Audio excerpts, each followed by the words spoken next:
கர்த்தருடைய பரிசுத்த நாமத்துக்கு மகிமை உண்டாவதாக. Glory be to God's holy name. அப்போஸ்தலருடைய நடபடிகள் 27ஆம் அதிகாரம்.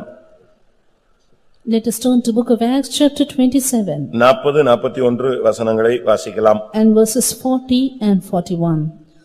நங்கூரங்களை அறுத்து கடலிலே விட்டுவிட்டு சுக்கான்களுடைய கட்டுகளை தளரவிட்டு பெரும்பாயை காற்று முகமாய் விரித்து கரைக்கு நேராய் ஓடி இருபுறமும் கடல் மோதிய ஒரு இடத்திலே கப்பலை தட்ட வைத்தார்கள்.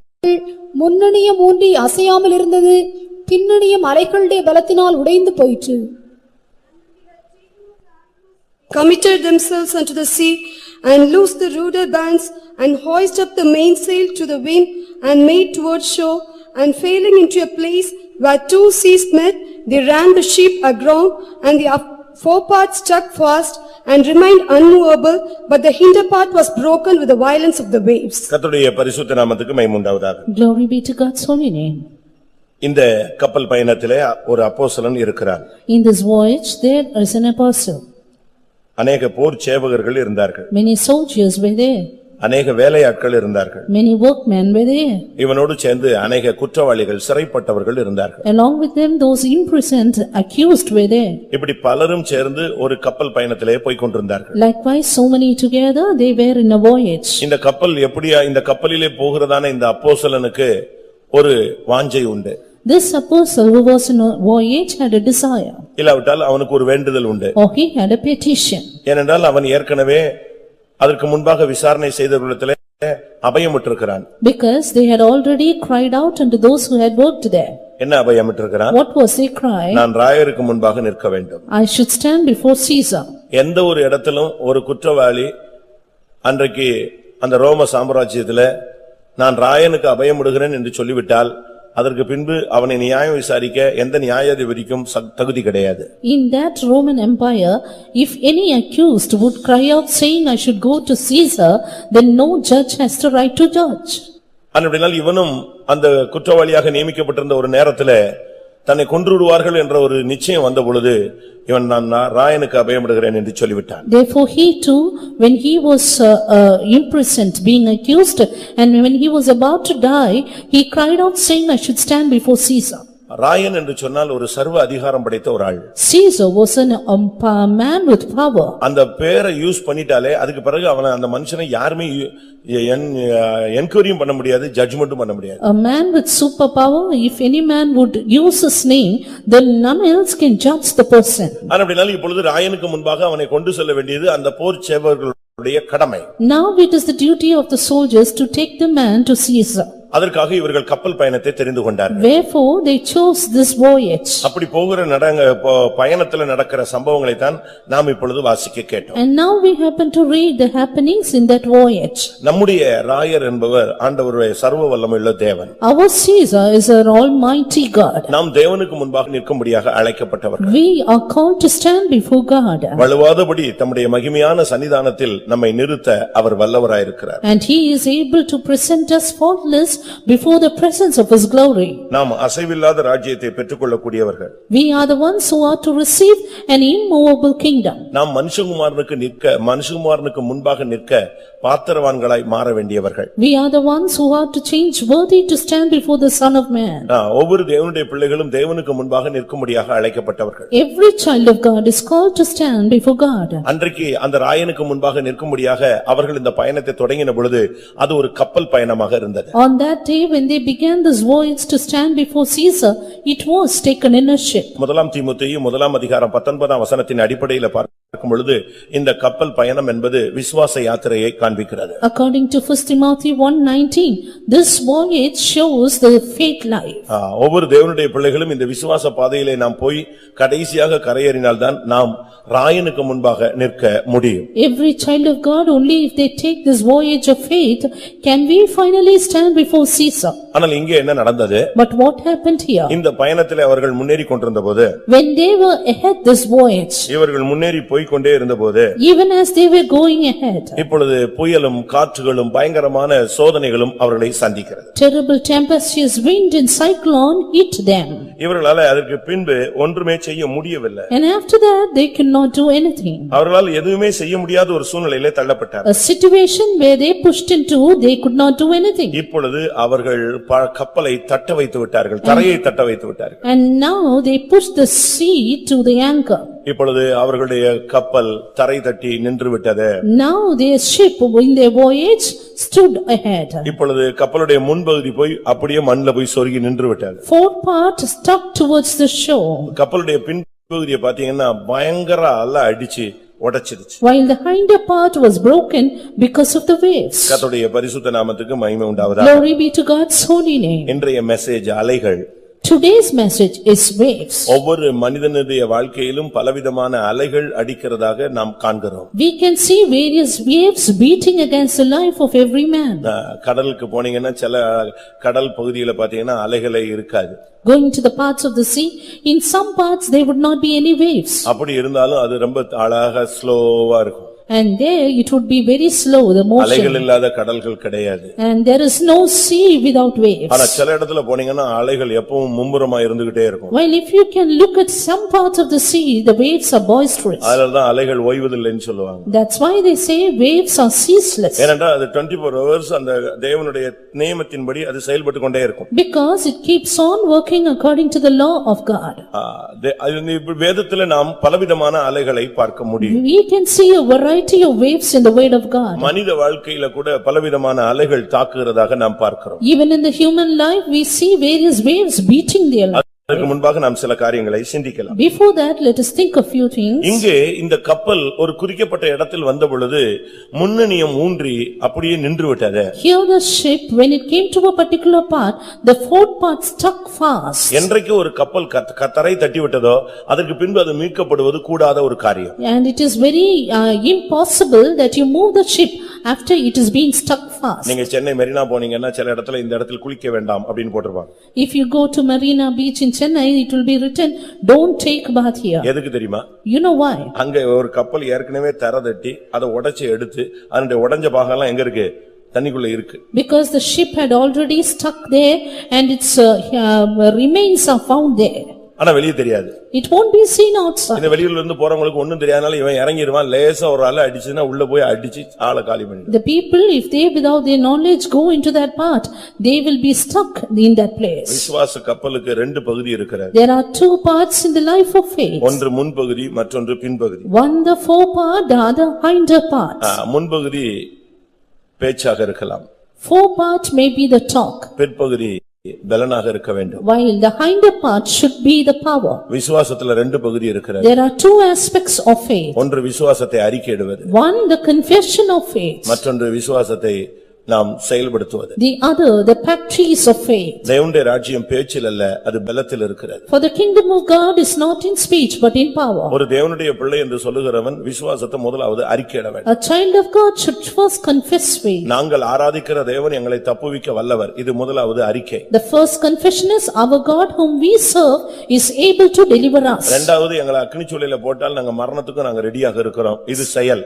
Second confession is even if we cast into the fiery furnace, we are ready to take in death. This is the practice. ஒவ்வொரு தேவனுடைய பிள்ளைகளும் நாம் விசுவாசத்தை செயல்படுத்த வேண்டும். Every child of God should practice faith in their life. வாயை திறந்து நம்ம விசுவாசத்தினால அறிக்கை செய்றோம், ஆனா கிரியைகளினாலே நாம் அதை செயல்படுத்தவும் வேண்டும். We confess our faith with our mouth, but we need to practice it in our deeds. கிரியை இல்லாத விசுவாசம் செத்தது என்று வேதம் சுட்டிக்காட்டுகிறது. For the word of God says, faith without work is dead. புதிய ஏற்பாட்டு ஒவ்வொரு தேவனுடைய பிள்ளைகளும் கிருபையினாலே நாம் விசுவாசிகளாக நீதிமான்களாக மாற்றப்பட்டவர்கள். In the New Testament, every child of God is made righteous by grace. ஆனா கிரியைகளால நாம் நீதிமான்களாய் வாழ்ந்து காட்ட வேண்டியதும் அவசியம். But it is very essential that we have to live out righteous by our works. இங்க பாருங்க, முன்னணியும் ஊன்றி அசையாது இருந்தது. Here, the forepart was stuck fast, ஆனா பின்னணியும் அலைகளினால உடைஞ்சு போயிடுச்சு. while the hinder part was broken with waves. அது என்ன முன்னணியும் பின்னணியும்? What forepart and hinder part? கப்பல்ல முன்பகுதி பின்பகுதின்னு ஒன்னு இருக்கு. There are two parts in a ship.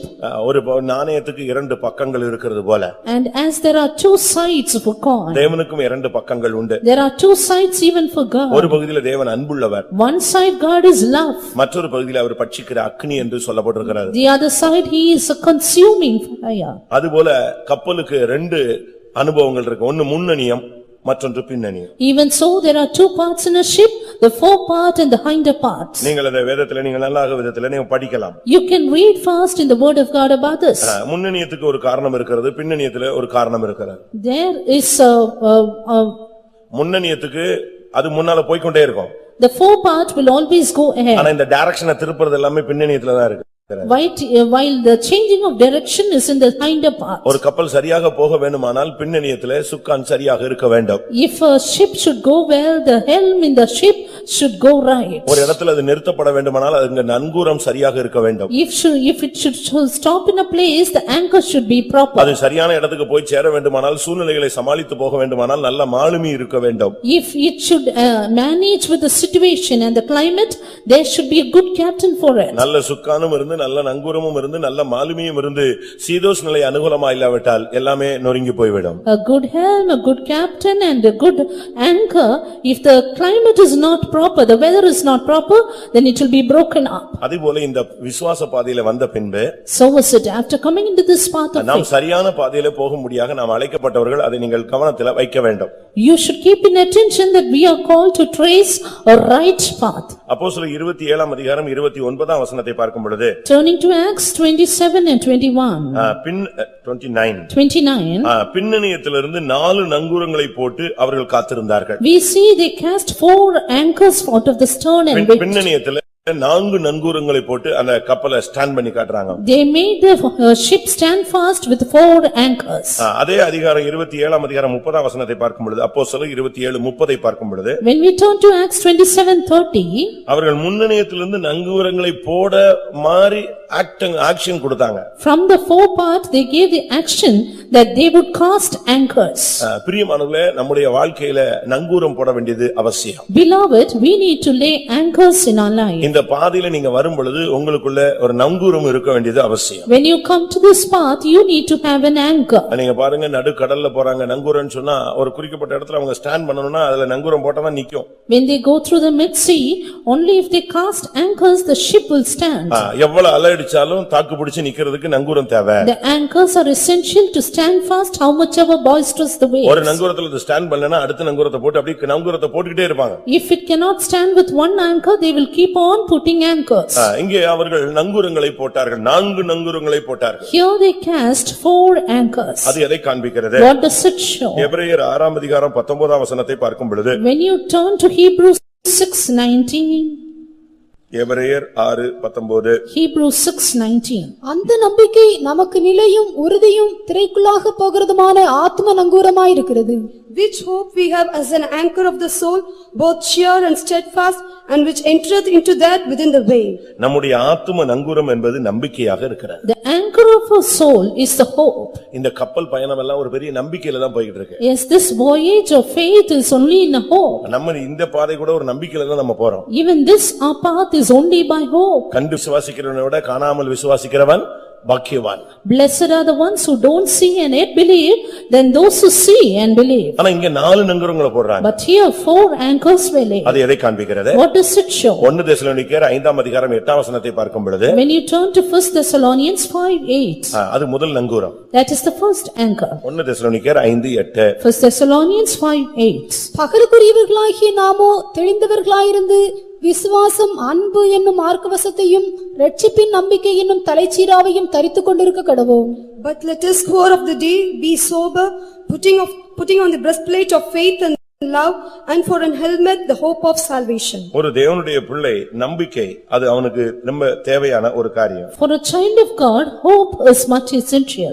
அது ஒரு ஆத்தும நங்கூரமாக இருக்க வேண்டும். It should be the anchor of a soul. இங்கே சொல்லி இருக்கிறது ரட்சிப்பின் நம்பிக்கை. It is said hope of salvation. உன்னுடைய ரட்சிப்பில உனக்கு ஒரு நம்பிக்கை இருக்கணும். You need to have a hope in your salvation. ரட்சிப்பு ரொம்ப முக்கியமானது. Salvation is important. ரட்சிப்பை எந்த நேரத்திலும் நம்ம காத்துக்கொள்ளணும். Salvation should be preserved. பயத்தோடு உங்களுடைய ரட்சிப்பு நிறைவேற நீங்கள் காத்திருங்கள் என்று சொல்லப்பட்டிருக்கிறது. And it is said, work out your salvation with fear. ரட்சிப்பு தான் நம்முடைய பாதுகாப்பு. Your salvation is our நீ protection. ரட்சிக்கப்பட்டவன் என்கிறதுனால தான் பிசாசு உன்னை விட்டு விலகி போய் கொண்டே இருக்கிறான். It is because you are saved, devil is away from you. பிசாசு உன்னை விட்டு விலகுறதுடைய ரகசியமே உன்னுடைய ரட்சிப்பு தான். Devil is away from you just because of salvation. உன் பக்கத்துல வரைக்கும் வருவான், நீ ரட்சிக்கப்பட்டவனே விலகி போய்டுவான். He comes nigh to you, when you are saved, he goes away. உன் மேல அந்த நாமம் உனக்கு தெரியாது, அந்த பிசாசுக்கு தெரியும். You don't know the anchor of it, but the devil knows it. உன்னுடைய நெத்தியில இருக்கிற ஆண்டவருடைய நாமத்தை பிசாசுக்கு தெரியும். And the devil knows the name of the Lord which is in your forehead. உன்னை பார்த்த உடனே சொல்லிடுவான், அப்படி விலகி போய்டுவான். Soon as he sees, he will get away. நீ அந்த வீட்ல இருந்தேனா அந்த வீட்டுக்கிட்டே பிசாசு வரக்கூடாது. If you are in that house, the devil should not come nigh to your house. உன்னிடத்துல ஒரு சக்தி இருக்குன்னு சொல்லிடுவான். And he will say, there is a power in you. உனக்குள்ள ஒரு ரட்சிப்பு உனக்குள்ள இருக்கணும். Salvation should be in you. அதுதான் உன்னுடைய நம்பிக்கை. That is your hope. அந்த நம்பிக்கை தான் உன்னுடைய நங்கூரம். That is your anchor. இந்த மார்க்கத்துல போக உனக்கு ஒரு சரியான ரட்சிப்பின் அனுபவம் இருக்கணும். If you ought to go in this path, you need to have a right path of salvation. முதலாம் பேதுரு முதலாம் அதிகாரம் 13ஆம் வசனத்தை பார்க்கும் பொழுது, Turning to 1 Peter 1:13. அங்க என்ன சொல்லப்பட்டிருக்கிறது? What is it being said there? 1 பேதுரு 1:13. 1 Peter 1:13. ஆகையால் நீங்கள் உங்கள் மனதின் அறையை கட்டிக்கொண்டு தெளிந்த புத்தியுள்ளவர்களாயிருந்து இயேசு கிறிஸ்து வெளிப்படும்போது உங்களுக்கு அளிக்கப்படும் கிருபையின் மேல் பூரண நம்பிக்கையுள்ளவர்களாயிருங்கள். Wherefore gird up the loins of your mind, be sober, and hope to the end for the grace that is to be brought unto you at the revelation of Jesus Christ. கிருபையின் மேல் நம்பிக்கை. Hope upon the grace. பூரண நம்பிக்கை உங்களுக்கு கிருபையின் மேல இருக்கணும். Perfect hope should be upon the grace. ஆவிக்குரிய ஜீவிதத்துல வந்த பின்பு நம்முடைய நம்பிக்கை நம்முடைய நங்கூரம் கிருபையாக நம்பிக்கை கிருபையாக இருக்கிறது. After coming into spiritual life, our anchor is hope.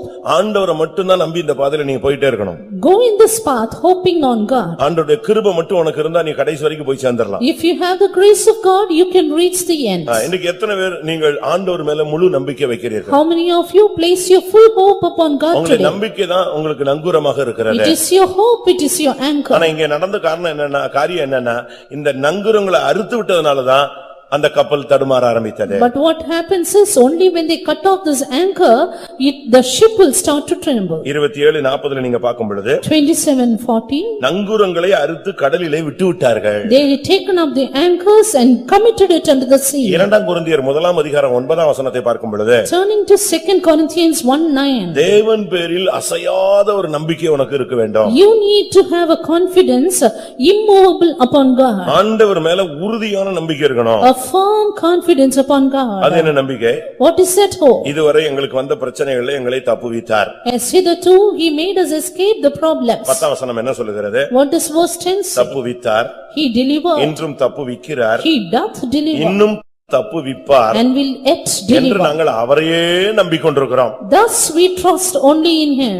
மரித்தோரை எழுப்புகிற தேவன் மேல் நாங்கள் நம்பிக்கையா இருக்கிறோம். Yes, we trust or hope in God who raises up the dead. நாங்கள் எங்கள் மேல் நம்பிக்கையாயிராமல் We don't trust in ourselves, மரித்தோரை எழுப்புகிற தேவன் மேலிலே நாங்கள் நம்பிக்கையா இருக்கிறோம். but in God which raiseth the dead. ஒன்று உன்னுடைய ரட்சிப்புல உனக்கு அது ஒரு நம்பிக்கை. One, hope in your salvation. கிருபை நமக்கு ஒரு நம்பிக்கை. Grace in our hope. அடுத்து தேவன் மேல நீ நம்பிட்டே இருக்கணும். Next, hope upon God always. ஆண்டவரை நீ அப்படி அந்த அளவு நம்பிக்கொண்டிருக்கணும். You should always trust upon God. ரோமர் 5ஆம் அதிகாரம் Romans 5. 2ஆம் வசனத்தை நாம் பார்க்கும் பொழுது Verse 2 we see, அங்க என்ன சொல்லப்பட்டிருக்கிறது? what is being said? தேவ மகிமையை நாங்கள் அடைவோம் என்கிற நம்பிக்கை. The hope that we would attain the glory of God. இந்த ஓட்டத்தை முடியும் பொழுது எனக்கு தேவ மகிமை கிடைக்கும். It's at the end of my race I'll reach the glory of God. முதலாவது நம்பிக்கை உன்னுடைய ரட்சிப்பு. First hope is salvation. இரண்டாவது நம்பிக்கை உன்னுடைய ஆண்டவருடைய பூரண கிருபை. Second hope is upon perfect grace of மூணாவது God. தேவனையே முழுவதும் சார்ந்திருப்பது. Third hope is entirely upon God. நாலாவது உன்னுடைய நம்பிக்கை தேவ மகிமையை நீ அடைவாய். Fourth hope that we would attain the glory of God. இங்க என்ன நடந்தது? What happened here? இவர்கள் பின்னணியத்திலே 4 நங்கூரங்களை போட்டிருந்தாங்க. They had cast up 4 anchors in the hinder part. ஆனா இப்ப சூழ்நிலை மாறின பொழுது But now when the weather changed, அவங்க இந்த 4 நங்கூரங்களை அறுத்துட்டாங்க. they took up the anchors. இப்ப நடந்த சம்பவம் என்ன? Now what happened? நீ எப்ப இந்த நம்பிக்கையெல்லாம் விட்டியோ உன் கப்பல் தரை தட்டி விடுகிறது. The moment you take up your hope, your 4 part stucks fast. உன்னுடைய கப்பல் அப்படியே தரை தட்டி நின்று விடுகிறது. Your ship reaches a ground. உன்னுடைய விசுவாசம் அப்படியே நின்று போய் விடுகிறது. Your faith stops there. பிரியமானவர்களே, உங்களுடைய நம்பிக்கையை மட்டும் நீங்க விட்டுறவே கூடாது. Beloved, never lose your hope. தேவனை நீங்க அப்படியே நம்பணும். Ever trust in God. எந்த காலத்திலும். Yet to all times. இதுவரை தப்புவித்தார். Hitherto he delivered. இன்னைக்கு தப்புவிக்கிறார். That delivered. இனிமேலும் தப்புவிப்பார் என்று நாங்கள் அவரையே நம்பிக்கொண்டிருக்கிறோம். We trust that he will yet deliver. ஆனா இந்த நம்பிக்கை எப்பொழுது குறைஞ்சதோ அவங்க அந்த நம்புங்கூரம் எல்லாம் வெட்டிட்டாங்க. But the time this hope came down, they cut it off. எப்ப நங்கூரம் போயிருச்சோ அதுக்கு பிறகு கப்பல் வந்து ஸ்டாண்ட் பண்ண முடியாது. When the anchor is gone, the ship cannot withstand. ஊழியக்காரனுடைய விசுவாசமும் நிக்காது, விசுவாசியுடைய விசுவாசமும் நிக்காது. Then the faith of a believer and a servant of God cannot stand fast. இப்போ என்ன நடந்தது? Now what happened? முன்னணியும் அசைவே இல்ல.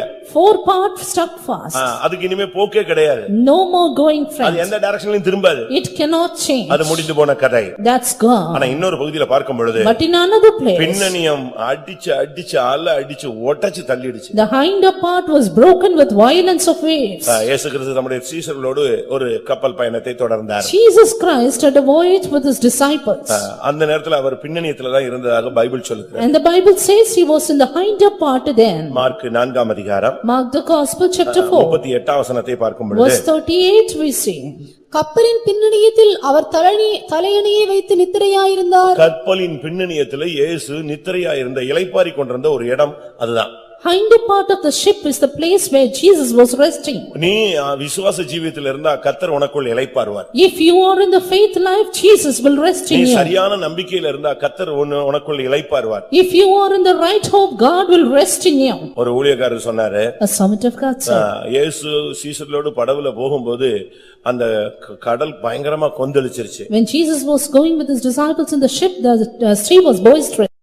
அவர் அதுல அழகா இளைப்பாறிட்டே இருந்தாரு. But he was beautifully resting in ஆனா it. சீஷர்கள் கத்துனாங்க. The disciples shouted. அப்போ ஒருத்தர் கேட்டாரா, ஏன் கப்பல் இவ்வளவு கடல் கொந்தளிக்குது? Then one man asked, why is the sea so boisterous? அது புயல் அடிச்சு கப்பலை கவுத்துறதுக்கு அல்ல.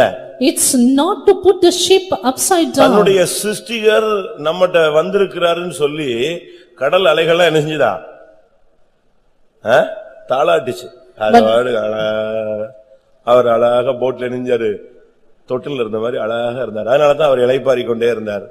அவர் அது சிருஷ்டிகரை எந்த விதத்துல இளைப்பார வைக்க முடியுமோ அவ்வளவு இளைப்பார வச்சது. இவன் அவ்வளவு வெறும் கூச்சல் போட்டு அவரை எழுப்பிட்டான். The sea was glad because the Creator was inside resting, and it gave a good lullaby by the waves, and thus making Jesus to rest well. But the disciples did not understand this. ஒவ்வொரு விசுவாசிக்குள்ளும் ஊழியர்களுக்குள்ளும் ஆண்டவர் இளைப்பாறுகிற ஒரு இடம் இருக்கணும். Every servant of God and believer has a place where God rests in. எப்ப இயேசு இளைப்பாற முடியும்? When can God rest? நீ 4 நங்கூரங்களையும் ஸ்ட்ராங்கா போட்டுக்கணும். When you have the strong 4 anchors. தேவ மகிமை அடைவேங்கற நம்பிக்கை உன்னை விட்டு போகவே கூடாது. You should never leave the hope that you will attain the glory of God. உன்னுடைய ரட்சிப்பின் நம்பிக்கை நீ இழந்தறவே You கூடாது. should never lose the hope of salvation. கிருபையின் மேல பூரண நம்பிக்கையா நீ நிக்கணும். You should have a perfect trust upon the grace of தேவன் மேல God. அசையாத நம்பிக்கை இருக்கணும். An immovable trust upon God. சுகம் கிடைக்கும். I will receive healing. கிடைக்காட்டா இயேசுவுக்காக சாவேன். Or else I will die for my Jesus. வேலை கிடைக்கும். I will get the job. கிடைக்காவிட்டா நான் ஜெபத்துல தரித்திருப்பேன். Else I will be steadfast in இந்த prayer. பிசாசின் போராட்டத்திலிருந்து நான் ஜெயிப்பேன். I will be victorious in the demonic trial. ஜெயிக்காட்டாலும் பிசாசு கால்ல நான் விழ மாட்டேன். Else I will not fall at the feet of the இந்த devil. அளவு உன்னுடைய faith-ஐ நீ நல்ல டெவலப் பண்ண வேண்டிய ஒரு time. This is a time you have to develop your faith well. ஆண்டவர் உன்னைய பத்தி சேலஞ்ச் பண்ணணும். And God should challenge with you. உன்னைய நீ ஒரு போர் குதிரை. You are a war horse. போர் குதிரை இல்லாட்டா இந்த ரேஸ் ஹார்ஸ் நீங்க பாத்தீங்கன்னு சொன்னா, If you look at the battle horse or the race அது மேல horse, பணத்தை கட்டுவான். they will tie up the money upon it. எதனால?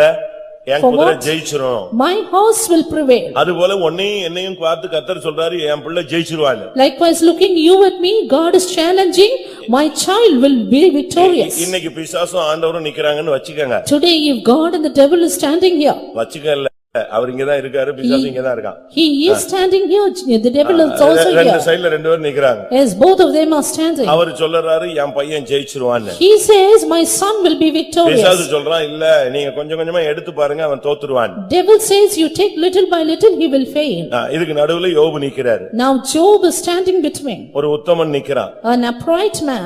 பொல்லாப்புக்கு விலகின மனுஷன் நிக்கறான். One who escheweth evil is there. சன்மார்க்கன் நிக்கறான். And the just man is there. தேவனுக்கு பயந்தவன் பயந்தவன் நிக்கிறான். He who feared God is standing here. இப்ப கர்த்தர் சொல்றாரு யோபு ஜெயிச்சிடுவான். Now God is saying Job will be பிசாசு victorious. சொல்றான் ஜெயிக்கவே மாட்டான். Devil says he will never prevail. இங்க இருக்கிற யோபுகளுக்கெல்லாம் இப்படி ஒரு பரீட்சை வந்தா யோபு என்ன செய்வீங்க? All the Jobs you are here, if you have such a test, what will you do? ஆண்டவரே நான் கொஞ்சம் இன்னும் ஸ்டடி ஆயிக்கிறேன், இப்ப போய் என்னத்தையாவது பந்தயங்களையும் கட்டி போடாதீங்க. God, I will be a little more steady and you don't give the challenges like that now. நான் இன்னும் கொஞ்சம் study ஆயிக்கிறேன். Let me be a little more steady. நான் ஏற்கனவே பிரச்சனையில வந்திருக்கேன், நீங்க அடுத்த பிரச்சனையை ரிலீஸ் பண்ணி விடாதீங்க. I am already in a problem, you don't release the next problem. எப்படி நீங்க வந்திருக்கீங்க? How are you come here? ஆண்டவர் சொல்றாரு என் மகன் ஜெயிப்பான். God is saying my son will prevail. என் மகள் ஜெயிப்பார். My daughter will be victorious. தன் உதடுகளினால் அவன் பாவம் செய்ய மாட்டான். He will not sin with his mouth. இவைகள் எல்லாவற்றிலும் அவன் தேவனை குறை சொல்ல மாட்டான். In all these things he will not charge God foolishly. இதுதான் தேவனுடைய challenge. This is the challenge of God. அவன் அதுக்கு கவுண்டர் பண்றான். And he was encountering it. அவன் சொல்றான் நான் இல்ல நீங்க ஒண்ணுனா எடுத்து பாருங்க விட்டுருவாங்கற. But the devil is saying take little by little and he will forsake you. யார் ஜெயிச்சது? Who prevailed? யோபுவின் மூலமாக தேவன் ஜெயித்தார். Yes, God was victorious through Job. அவன் நின்னு நான் தேவனுடைய பிள்ளைங்கறதை நிரூபிச்சிட்டான். He stood and proved that he is the child of God. ஆனா யோபுவின் மனைவி ஓடி போய்ட்டா, But Job's wife failed. இன்னைக்கு எத்தனை மனைவிமார் தோக்குறீங்க, எத்தனை புருஷன்மார் தோக்குறீங்கன்னு தெரியல. Today I am not knowing how many wives and husbands they fail. ஆனா பின்னணியம் என்பது தெய்வம் இளைப்பாறும் ஒரு இடம். But the hinder part is where God rests. பிரியமானவர்களே உங்களுடைய கப்பல் இப்ப என்ன நிலவரத்துல நிக்குதுன்னு பாருங்க. Beloved, in what state is your ship now? உங்களுடைய கப்பல் பயணம் இப்ப எங்க இருக்கு? Where is your voyage now? தரதட்டிச்சா? Is it aground? இல்ல பின்னணி எல்லாம் உடைஞ்சு நொறுங்கி போச்சா? Is the hinder part broken? இல்ல இன்னும் போயிட்டு தான் இருக்கா, தன்னுடைய சரியான பாதைக்கு போய்கிட்டு இருக்கா? Or is your ship on the right track? நீங்க யோசிச்சு பாருங்க உங்களுடைய விசுவாச பயணம் எப்படி இருக்குன்னு நீங்க பாருங்க. You just consider how is your faith voyage. நம்முடைய ஊழியக்காரங்க எல்லாம் அந்தமான் கன்வென்ஷனுக்கு போனாங்க. Our servants of God once went to Andaman convention. திரும்பி கப்பல்ல வந்துட்டு இருந்தாங்க. When they returned in the ship, திடீர்னு பாத்தீங்கன்னா புயல் தொடங்கிடுச்சு. Suddenly the cyclone started. அவ்வளவுதான், இந்தியாவுக்கு வர வேண்டிய கப்பல் இலங்கை நோக்கி போய் கொண்டே இருந்தது. The ship which was to come journeyed to Sri Lanka. அதுபோல So also நம்முடைய விசுவாச கப்பல்ல சில நேரத்துல இந்த புயல்லாம் அடிக்கும். even in a voyage of faith cyclones may begin. அது நேரா சீயோன்ல இருந்து நரகத்தை நோக்கி கிளம்பும் வண்டி. And instead of going to Zion it may go ahead to hell. எருசலேம்ல இருந்து புதிய வானத்துக்கு போகும். From Jerusalem to new heaven it will go. திருப்பி கர்த்தர் என்ன பண்ணுவார், அந்த கொஞ்சம் புயலை அமத்துவார், திருப்பி அது ஸ்ட்ரைட் ஆகும், ஸ்டெடி ஆகும். Then the Lord will stop the cyclone and again it will become steady. தயவு செய்து பாதை மாறினாலும் கப்பல் உடையாம கொஞ்சம் பாத்துக்கங்க. பாதையை திருப்புறதுக்கு வாய்ப்பு இருக்கு, உடைஞ்சா கப்பலை அந்த இடத்துல இருந்து சரிப்படுத்த முடியாது. Kindly, even if your path changes, see to that your ship is not broken, because your path can be changed by God. But if your ship is broken, no one can help. இரண்டாம் நாளாகமும் 20ஆம் அதிகாரம் 37ஆம் வசனத்தை பார்க்கும் பொழுது Second Chronicles chapter 2 and verse 37. அங்கே ஒரு ரெண்டு ராஜாக்கள் சேர்ந்து கப்பல்லாம் செஞ்சு கிளப்பிட்டாங்க. Two kings they made a ship. எல்லாம் கிளம்பி வரும்போது When they were coming up, தேவன் அந்த ஐக்கியத்தை விரும்பல. God did not desire that union. மாம்சத்தோடு ஐக்கியம் வைப்பது தேவன் விருப்பப்படுகிறது இல்ல. God does not desire one being united in flesh. எங்கே தவறான ஐக்கியத்தை ஒரு விசுவாசியோ ஊழியனோ ஏற்படுத்திக் கொள்றானோ அப்பொழுது அவனுடைய கப்பல் உடைந்து போகிறது. Where a believer or a servant of God has a wrong communion, his ship breaks up. 37ஆம் வசனத்தை பார்க்கும் பொழுது Verse 37. அதுக்கு முந்தின வசனங்களை நாம் வேதவசனத்திலே பார்க்கும் பொழுது We see the verse before also. ரெண்டு நாளாகமும் 20:35 பார்த்த பொழுது Second Chronicles 20:35. யூதாவின் ராஜாவாகிய யோசபாத் பொல்லாப்பு செய்கிறவனான அகசியா என்னும் இஸ்ரவேலின் ராஜாவோடு தோழமை பண்ணினான். King Jehoshaphat of Judah joined himself with Ahaziah king of Israel, who did very wickedly. ஆனபடினால் அவர்கள் ரெண்டு பேரும் கூடிக்கொண்டபடினால் Therefore, because both of them joined, கர்த்தர் உம்முடைய கிரியைகளை முறித்து போட்டார். ஆனபடினால் கப்பல்கள் உடைந்து போயிற்று. the Lord hath broken their works, therefore the ship was broken. அது தர்சீசுக்கு போகும்படியாக ஏற்படுத்தப்பட்ட கப்பல்கள். It was the ships ahead to Tarshish. இந்த கப்பல்களுடைய நோக்கம் என்ன? What is the main aim of the ship? தர்சீசுக்கு போய் Going to Tarshish, அங்க இருக்கிற ஓப்பீரின் தங்கத்தெல்லாம் எடுத்துட்டு வரணும். take the gold of Ophir from there.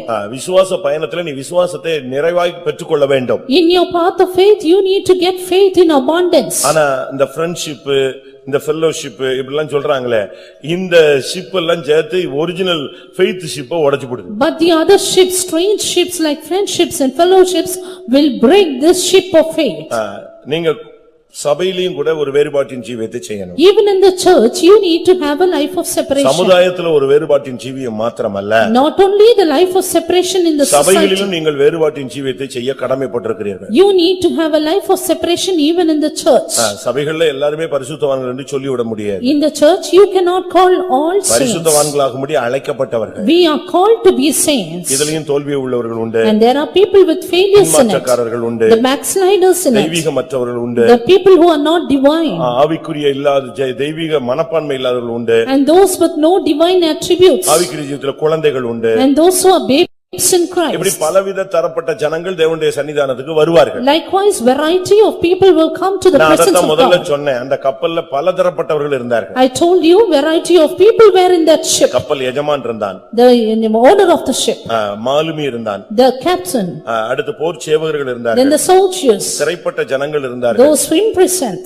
Pavul அப்போஸ்தலன் இருக்கிறார். Apostle. இப்படி பல தரப்பட்ட ஜனங்கள் அவங்க அந்த இடத்துல இருந்தாங்க. Likewise, various groups of people were there. இவைகளுக்கு மத்தியில நாம் ஒரு வேறுபாட்டின் ஜீவியத்தை செய்ய வேண்டும். Among all of them, we need to live out a life of separation. ஏனென்றால் நாம் ராயனுக்கு முன்பாக நிற்கும்படியாக அழைக்கப்பட்டவர்கள். Because we are called to stand before Caesar. உன்னுடைய ஐக்கியம் சரியா இல்லாட்டா உன்னுடைய விசுவாசம் கொஞ்ச நாள்ல குறைஞ்சு உடைஞ்சு போயிடும். If your fellowship is not right, your faith will decrease step by step. முதலாம் ராஜாக்கள் 22ஆம் அதிகாரம். Turning to 1 Kings chapter 22. 48ஆம் வசனத்தை பார்க்கும் பொழுது And verse 48. அங்கேயும் இப்படிப்பட்ட ஒரு சம்பவத்தை நாம் பார்க்கிறோம். Again there we see such an incident. நம்முடைய ஜீவியம் சரியில்லாட்டா நம்முடைய விசுவாசம் கொஞ்சம் கொஞ்சமா ஒண்ணு இல்லாம போய்டும். If our life is not right, our faith will become nothing. கர்த்தரே அதை உடைச்சு ஒண்ணு இல்லாம ஆக்கிடுவாரு. God himself will break it and make it void. 48ஆம் வசனத்தை நாம் பார்க்கும் பொழுது Verse 48. பொன்னுக்காக ஓப்பீருக்கு போகும்படி யோசபாத் தர்சீஸ் கப்பல்களை அவன் ஏற்படுத்தினான். Jehoshaphat made ships of Tarshish go to offer for gold. ஆனால் அவைகள் அங்கே போகவில்லை. But they went not. Ezion கேபேர் என்ற இடத்தில் உடைந்து போய்விட்டது. For the ships were broken at Ezion Geber. எப்படியாவது ஓப்பீரின் தங்கத்தை கொண்டு வந்துறணும் அவன் ரொம்ப ட்ரை பண்ணான். Somehow he tried to bring the gold of Ophir. ஆனால் அவனால முடியல. But he could not. பிரியமானவர்களே, தேவன் உன்னுடைய விசுவாசத்தை கனம் பண்ணணும். Beloved, God should honor your faith. உன்னுடைய விசுவாசத்தை தேவன் கண்டம் பண்ற மாதிரி இருக்க கூடாது. And your faith should not be that God may condemn you. இஸ்ரவேலுக்குள் நான் இப்படிப்பட்ட ஒரு விசுவாசத்தை காணவில்லை என்று உன்னுடைய விசுவாசத்தை கர்த்தர் மெச்ச வேண்டும். God should exalt, appreciate your faith, saying, I have not seen so great faith in Israel. நான் சில விசுவாசிகளுடைய விசுவாசத்தை பார்த்து ஆச்சரியப்பட்டிருக்கேன். I have been surprised at the faith of some believers. அவங்க என்ன ஸ்ட்ராங்கா விசுவாசத்துல நிக்கறாங்க. They are very strong in their faiths. அவங்க அப்படியே விசுவாசத்துல நின்னு அப்படி கண்ணுக்கு முன்னால ஜீவனை கொடுக்கறான். Being strong in their faith, they give their lives before their eyes. அவங்களுக்கு படிப்பறிவு இருக்கு. They have education. பண வசதி இருக்கு. Good wealth. நல்ல ஸ்தானங்கள் இருக்கு. And even good position. அதே நேரத்துல விசுவாசமும் ஸ்ட்ராங்கா இருக்கு. At the right time, their faith is strong. அந்த கப்பலுக்கு நல்ல நங்கூரம் போட்டு வச்சிருக்கான். The faith is good anchor. அந்த நம்பிக்கை ஆத்தும நங்கூரமா இருக்கிறது. And that anchor is the anchor of our soul. பிரியமானவர்களே, உங்களுடைய கப்பல் இப்பொழுது எந்த இடத்துல இருக்கு? Beloved, where is your ship now? உங்களுடைய விசுவாச ஜீவியம் இப்ப எங்க இருக்கு? Where is your faith life now? உடைஞ்சு போயிடுச்சா? Is it broken? இல்ல எங்கயாவது தட்டி நின்னுடுச்சா? Or is it stuck fast? இல்ல எங்கயாவது நங்கூரம் போட்டு நிப்பாட்டி வச்சிருக்கீங்களா? Or is it standing with anchors? இல்ல அது பயணப்பட்டு தன்னுடைய நாடிய துறைமுகத்தை நோக்கி போய் கொண்டிருக்கிறதா? Or is it taking its voyage to the desired haven? ஏன்னா இந்த உலகம் வந்து ஒரு வித்தியாசமான ஒரு பாதை. Because this world is entirely different. இது ஒரு பெரிய கடல். This is a big ocean. இது துன்மார்க்கர்கள் நிறைந்த ஒரு கடல். An ocean full of wicked. இடுக்கம் நிறைந்த ஒரு கடல். Ocean which is straight. ஏசாயா 57ஆம் அதிகாரம் 20ஆம் வசனத்தை பார்க்கும் பொழுது When you turn to Isaiah, துன்மார்க்கர் கொந்தளிக்கிற கடலை போல இருக்கிறார்கள். 57:20, the wicked are like troubled sea. சகரியா 10ஆம் அதிகாரம் 11ஆம் வசனத்தை பார்க்கும் பொழுது Zechariah 10:11, இடுக்கம் என்கிற சமுத்திரத்தை நீ கடக்கும் பொழுது when you cross the ocean of straightness, ஆவிக்குரிய ஜீவிதத்துல வந்துட்ட பிறகு after coming to the spiritual இந்த life, துன்மார்க்கம் இந்த இடுக்கம் இதுக்கு மத்தியில தான் நம்ம போக வேண்டியிருக்கு. you will have to pass through this wickedness and affliction. முழு உலகமும் பொல்லாங்கனுடைய கையில கிடக்குது. The whole world is in the hand of the wicked. இதுல தான் நம்ம பயணம் போயிட்டு இருக்கு. We are journeying in this world. கர்த்தர் என்ன பண்ணிடுவாரு? What did the Lord நீ do? உன்னுடைய நங்கூரத்தை கரெக்ட்டா வச்சிருந்தீனா, The Lord says, if your anger is right, உன்னுடைய எய்ம் கரெக்ட்டா இருந்துச்சுன்னா, if your aim is right, உன்னுடைய விசுவாசத்தை நம்பிக்கையை நீ காத்துக்கொண்டா, if you keep up your faith and hope, உன்னை நாடிய துறைமுகத்துல கொண்டு போய் சேர்க்க அவர் வல்லவராய் இருக்கிறார். He is able to make you reach the desired haven. சில அலைகள் எல்லாம் பாத்தீங்கன்னா பலமுடைய அலைகள். Some waves are strong. நீங்க பாருங்க, இந்த சுனாமி எல்லாம் புறப்பட்டு வரும்போது என்ன மாதிரி வருகிறது? During the tsunami, you say the waves, they are very அது strong. வாட்டுக்கு வீடு பெரிய பெரிய பில்டிங் எல்லாத்தையும் அப்படி நொறுக்கி இழுத்துக்கிட்டே போகுது. So terrible they are, uprooting all the houses and the trees. நமக்கு இந்த சும்மா விளையாடுறதுக்காக கொஞ்சம் கரையில போய் நிப்போம். And we just for play stand at the shore of the sea. திடீர்னு பாத்தீங்கன்னா அதுக்கு டென்ஷன் ஆன மாதிரி இழுத்துட்டு போயிடும். Suddenly you can see the waves, they are boisterous. நீங்க யோசிச்சு பாருங்க. You just think over. எத்தனை பேர் இப்படிப்பட்ட பாதைகள்ல போய்கிட்டு இருக்கோம்? How many of you are going through such paths? இன்னைக்கு கூட நீங்க பல அலைகள்ல தட்டி தடுமாறி தான் இங்க உட்கார்ந்துக்கிறீங்கன்னு நான் விசுவாசிக்கிறேன்.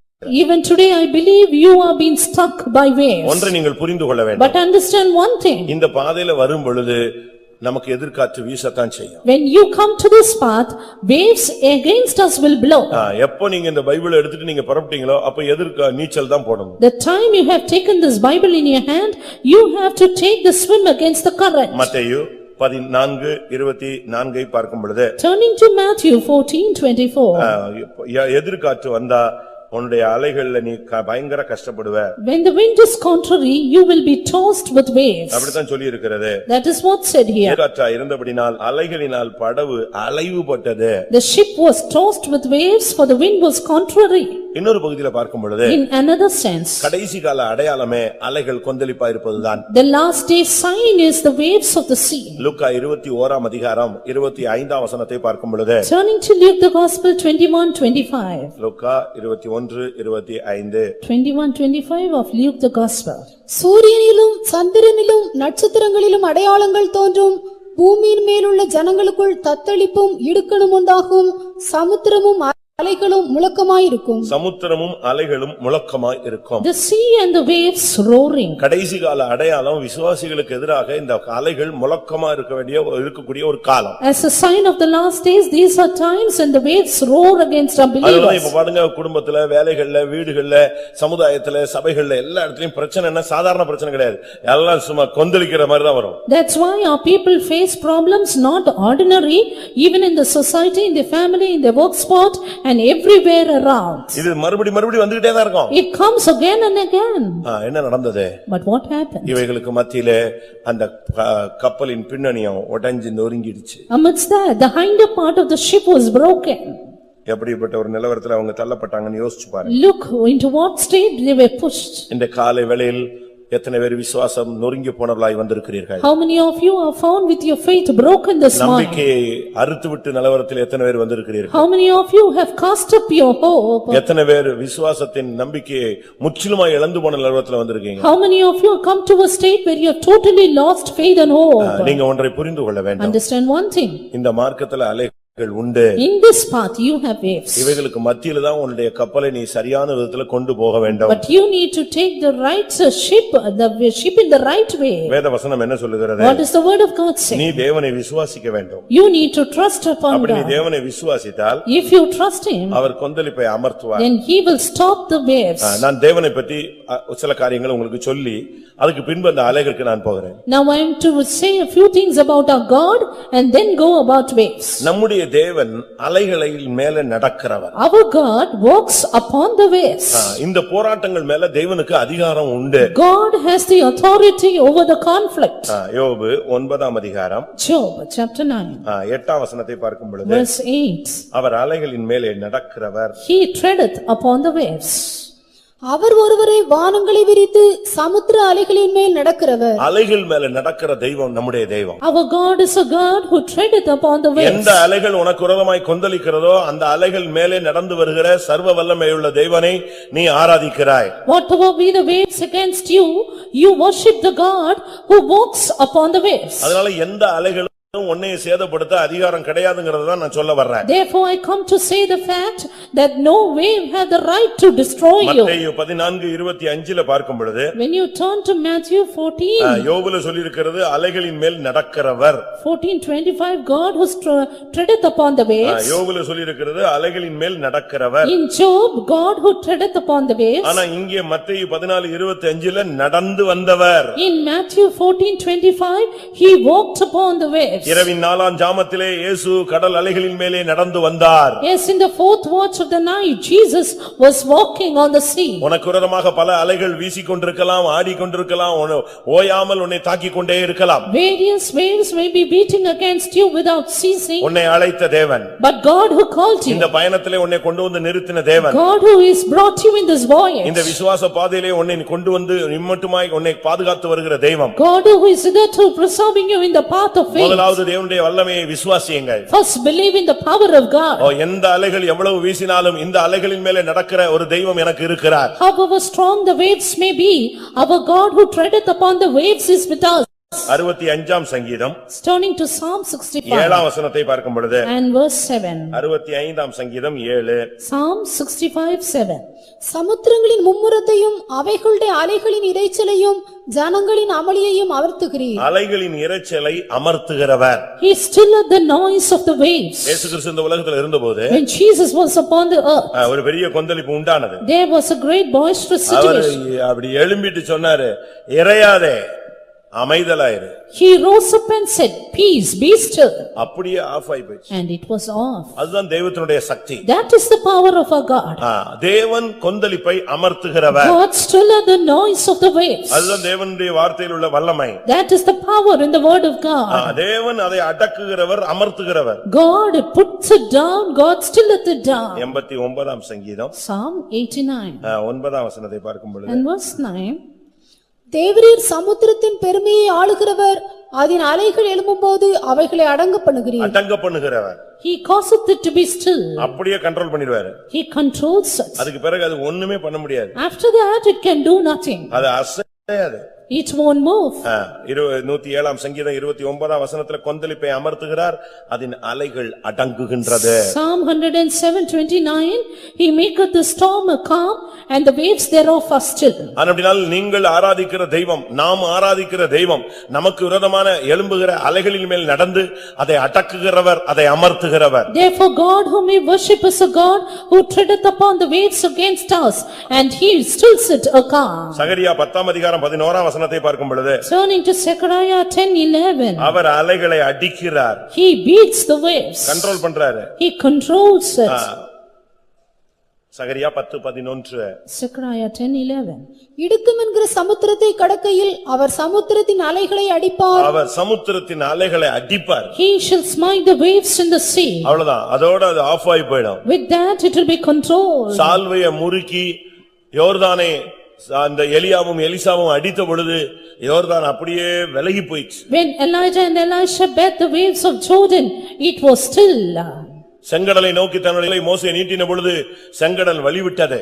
When Moses stretched his rod toward the Red Sea, it was divided. நீங்கள் ஆராதிக்கிற தேவன் சர்வ வல்லமையுள்ள தேவன். God whom you worship is an almighty God. உங்களை அழைத்த தேவன் வல்லமையுள்ள தேவன். God who called you is an almighty God. அவர் ஒருவரும் கண்டிராதவரும் காணக்கூடாதவரும் ஏக சக்கராதிபதியாக இருக்கிறார். He is a God who no man hath seen, whom no man can see, and the only potentate. ஒருவேளை அது உன்னை மேற்கொண்டுமோ நீ பயப்படலாம், ஆனா மேற்கொள்ளாதபடி அதுக்கு ஒரு கரையையும் அதுக்கு ஒரு எல்லையையும் கர்த்தர் வைத்து நிறுத்தி வைத்திருக்கிறார். You may be afraid if the waves will prevail, but God has a border and a limit for the waves to stop. இம்மட்டும் வா, Come hitherto இத தாண்டி வராத. and don't cross it.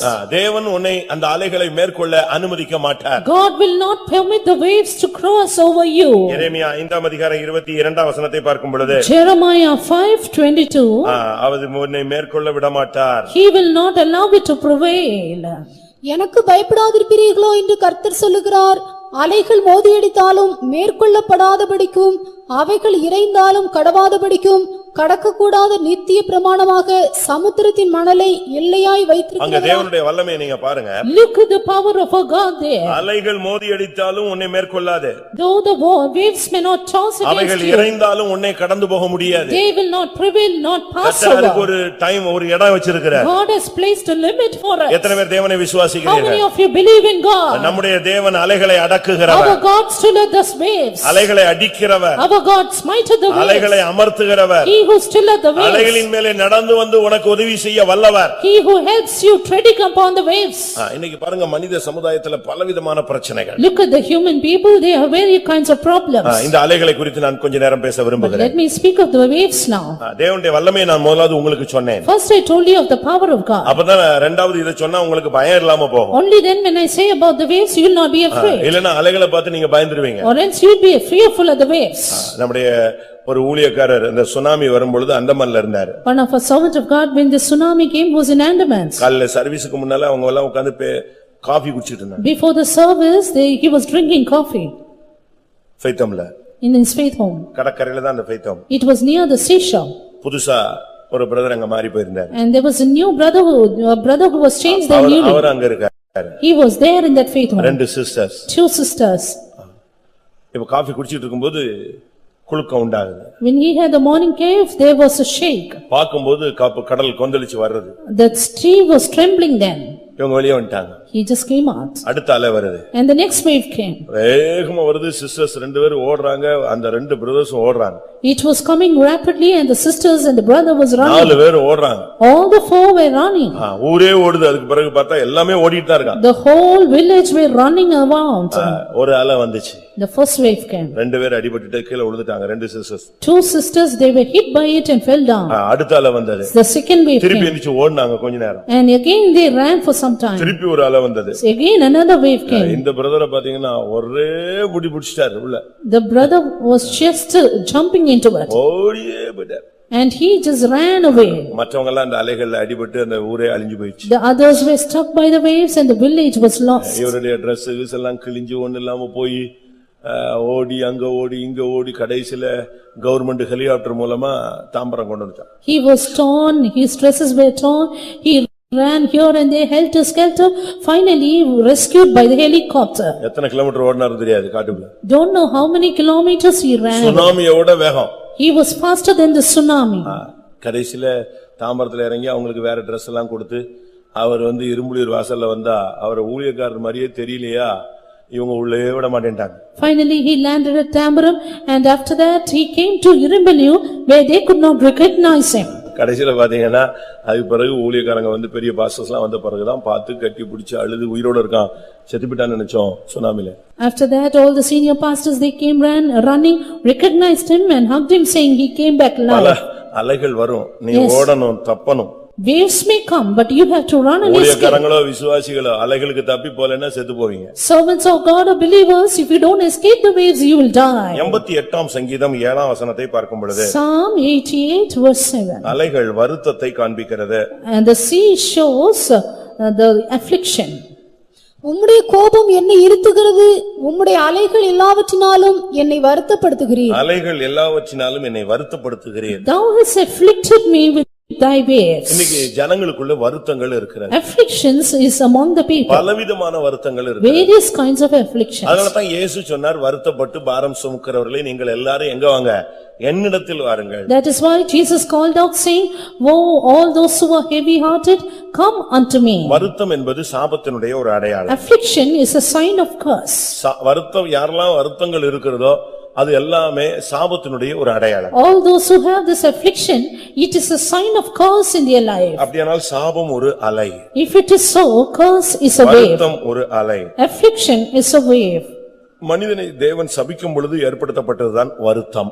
And this affliction or labor was appointed to man when he was cursed. ஆதியாகமம் 3ஆம் அதிகாரம் 17ஆம் வசனத்தை பார்க்கும் பொழுது Turning to Genesis chapter 3 and verse 17. பின்பு அவர் ஆதாமை நோக்கி, நீ உன் மனைவியின் வார்த்தைக்கு செவி கொடுத்து புசிக்க வேண்டாம் என்று நான் உனக்கு விலக்கின விருட்சத்தின் கனியை புசித்தபடியினாலே பூமி உன் நிமித்தம் சபிக்கப்பட்டிருக்கும். நீ உயிரோடு இருக்கும் நாளெல்லாம் வருத்தத்தோடு அதன் பலனை புசிப்பாய். வருத்தத்தோடு அதன் பலனை புசிப்பாய். In sorrow shall thou eat of the fruit. அதனால தான் இங்க தொடக்கத்துல இந்த வருத்தம் வந்ததனாலதான் இயேசு பிரசங்கம் தொடங்கும் போதே வருத்தத்தை குறித்து பேச ஆரம்பிச்சிட்டார். That is why, because there are sorrow in the beginning, Jesus spoke about the sorrow. அதனாலதான் இயேசு சொன்னார் வருத்தப்பட்டு பாரம் சுமக்கிறவர்களே. That is why Jesus said, "Come ye that are labored and heavy hearted." இன்னைக்கு உங்களுக்கு ஏதாவது வருத்தங்கள் இருக்கா? Do you have any sorrow in your life today? உனக்குள்ள சில வருத்தங்கள், மத்தவங்கள பத்தி சில வருத்தங்கள். Affliction in your life, sorrow regarding others. பிள்ளைகளை குறித்து வருது. And affliction regarding your children. இவைகள் எல்லாம் உன்னை வந்து அடித்து மோதி உன்னை ஒண்ணுமில்லாம ஆக்கி உன் கப்பலை உடைக்கும்படியாக வருகிற அலைகள். All these are the waves which come against your ship, that it might be broken. எப்ப நம்ம வருத்தத்துக்கு இடம் கொடுக்கிறோமோ அப்ப இந்த அலைகள் உன்னை தாக்குறதுக்கு நீ இடம் கொடுத்துட்டேன்னு அர்த்தம். The moment we give place to the sorrow, it means you have given place to the waves to beat you. இந்த நீச்சல்ல போறவங்க பாத்தீங்கன்னா அலை வருதுன்னா அதுக்குள்ள ஓடி போயிட்டு போயிடும். See the people who swim, they go in through the waves. அவங்க முன்னேறிட்டே இருப்பாங்க. And they will just go forward. இன்றைக்கு நம்முடைய ஜீவியத்துல இந்த அலைகள் மோதுகிறதா? In our life, are we beaten by the waves? வருத்தம் என்பது மனிதனோடு ஒட்டி பிறந்தது என்று நினைக்கிறோம். காரணம் மனிதன் ஆதி மனிதன் இந்த வருத்தத்தினால் சபிக்கப்பட்ட ஒரு மனுஷன். Because the first man was cursed with the sorrow, it is something which is clinging on to human beings. அதனாலதான் நம்ம என்ன பிரசங்கம் பண்ணாலும் சில வருத்தங்கள் உள்ள உட்கார்ந்து போக மாட்டேங்குது. That is why whatever be the message we deliver, some sorrows do not leave என்ன us. ஆவியில நிறைஞ்சாலும் ஒரு சிலருக்கு இந்த சில வருத்தங்கள் போகாது. How much ever we are infilled, sorrows do not leave us. தயவு செய்து வருத்தம் ஒரு சாபம், அதை வெளியே அனுப்புங்க. அந்த அலைகள்ல நீங்க தாக்கப்படுறதுக்கு இடம் கொடுத்துறாதீங்க. Sorrow is a curse, kindly don't give place to it, don't be attacked by the wave. இரண்டாம் சாமுவேல் 22ஆம் அதிகாரம் 5ஆம் வசனத்தை பார்க்கும் பொழுது 2 Samuel 22 and verse 5. என்ன சொல்லுகிறது? What does it say? மரண அலைகள். The waves of death. மரண அலைகள் என்னை சூழ்ந்து கொண்டு மரண அலைகள் என்னை சூழ்ந்து கொண்டது. Waves of death compassed me. இன்னைக்கு நம்முடைய விசுவாசிகள் ஊழியர்களை எப்படியாவது அழிச்சிரணும்னு பிசாசு பார்க்கறான். Today devil tries to destroy our servants of God and believers. எப்படி ஆயினும் காலி பண்ணிடணும்னு பார்க்கறான். Somehow to vacate them. மரணத்தின் வல்லமை எல்லா விசுவாசிகளோடு போராடுது. Power of death is striving with all the believers. நீங்க நன்றாக புரிஞ்சுக்கொள்ளணும், பைபிளை தூக்கிட்ட பிறகு மரணத்துக்கு நீங்க பயப்படக்கூடாது. Understand well, after taking the Bible, don't be afraid of death. இதுதான் நம்முடைய ஃபண்டமெண்டல் டாக்டரின். This is our fundamental doctrine. இதுக்குள்ள வந்துட்ட பிறகு நீ சாவுக்கு பயப்படக்கூடாது. After coming into this path, don't be afraid of death. மிலிட்டரிக்கு போயிட்ட பிறகு சாவுக்கு பயப்படலாமா? After going into military, can you be afraid of death? நீங்க யோசிச்சு பாருங்க. Just imagine. கார்கில்ல போய் நின்னுக்கிட்டு சாவுக்கு பயந்தா என்ன ஆகும்? Standing in Kargil, if you are afraid of death, what will happen? இல்லட்ட லே பள்ளத்தாக்குல போய் நின்னுக்கிட்டு உயிருக்கு பயந்தா எப்படி இருக்கும்? Standing in the valley of Leh, if you are afraid of your life. அதனுடைய இதுவே மரணம்தான். Yes, its ultimate goal is death. நாட்டை காக்கிறதுல ஜீவன் போகலாம், ஜீவன் இருக்கலாம். Your life may go away or it may be with you by preserving the land. அதனாலதான் நம்முடைய விசுவாச வாழ்க்கையே மிலிட்டரின்னு சொல்லி இருக்குது. That is why our faith life is compared to military corps. தீமோத்தேயுல என்ன சொல்லி இருக்கிறது? What is it said in Timothy? தண்டில் சேவகவன் எழுதிக் கொண்ட எவனும். Every man that has written this mastery. வாசியுங்க. 2 தீமோத்தேயு 2:4. 2 Timothy 2:4. தண்டில் சேவகம் பண்ணுகிற எவனும் தன்னை சேவகம் எழுதிக் கொண்டவனுக்கு ஏற்றவனாயிருக்கும்படி பிழைப்பு கெடுத்த அலுவல்களில் சிக்கிக்கொள்ள மாட்டான். English. No man that weareth entangleth himself with the affairs of his life, that we may please him who hath chosen him to be a soldier. Soldier. நீ மிலிட்டரியில விசுவாசினா நீ ஒரு போர் வீரன். If you are in the faith life, you are a soldier. நம்ம எல்லாரும் போர் வீரர் மாதிரியா இருக்கிறோம். Are we like soldiers today? எல்லாரும் போர் வீரர் மாதிரி வந்திருக்கீங்களா? I will come like a soldier. Salvation ஆர்மின்னு ஒரு சர்ச்சே இருக்கு. There's a church called Salvation Army. ரட்சணிய சேனை. Salvation Army. நீங்க பாத்திருக்கீங்களா உங்கள? Have you seen such people? அதுல உள்ள ஊழியக்காரங்க எல்லாம் நீங்க பாத்தீங்கன்னா ஷோல்டர்ல ஸ்டார்லாம் போட்டுருப்பாங்க.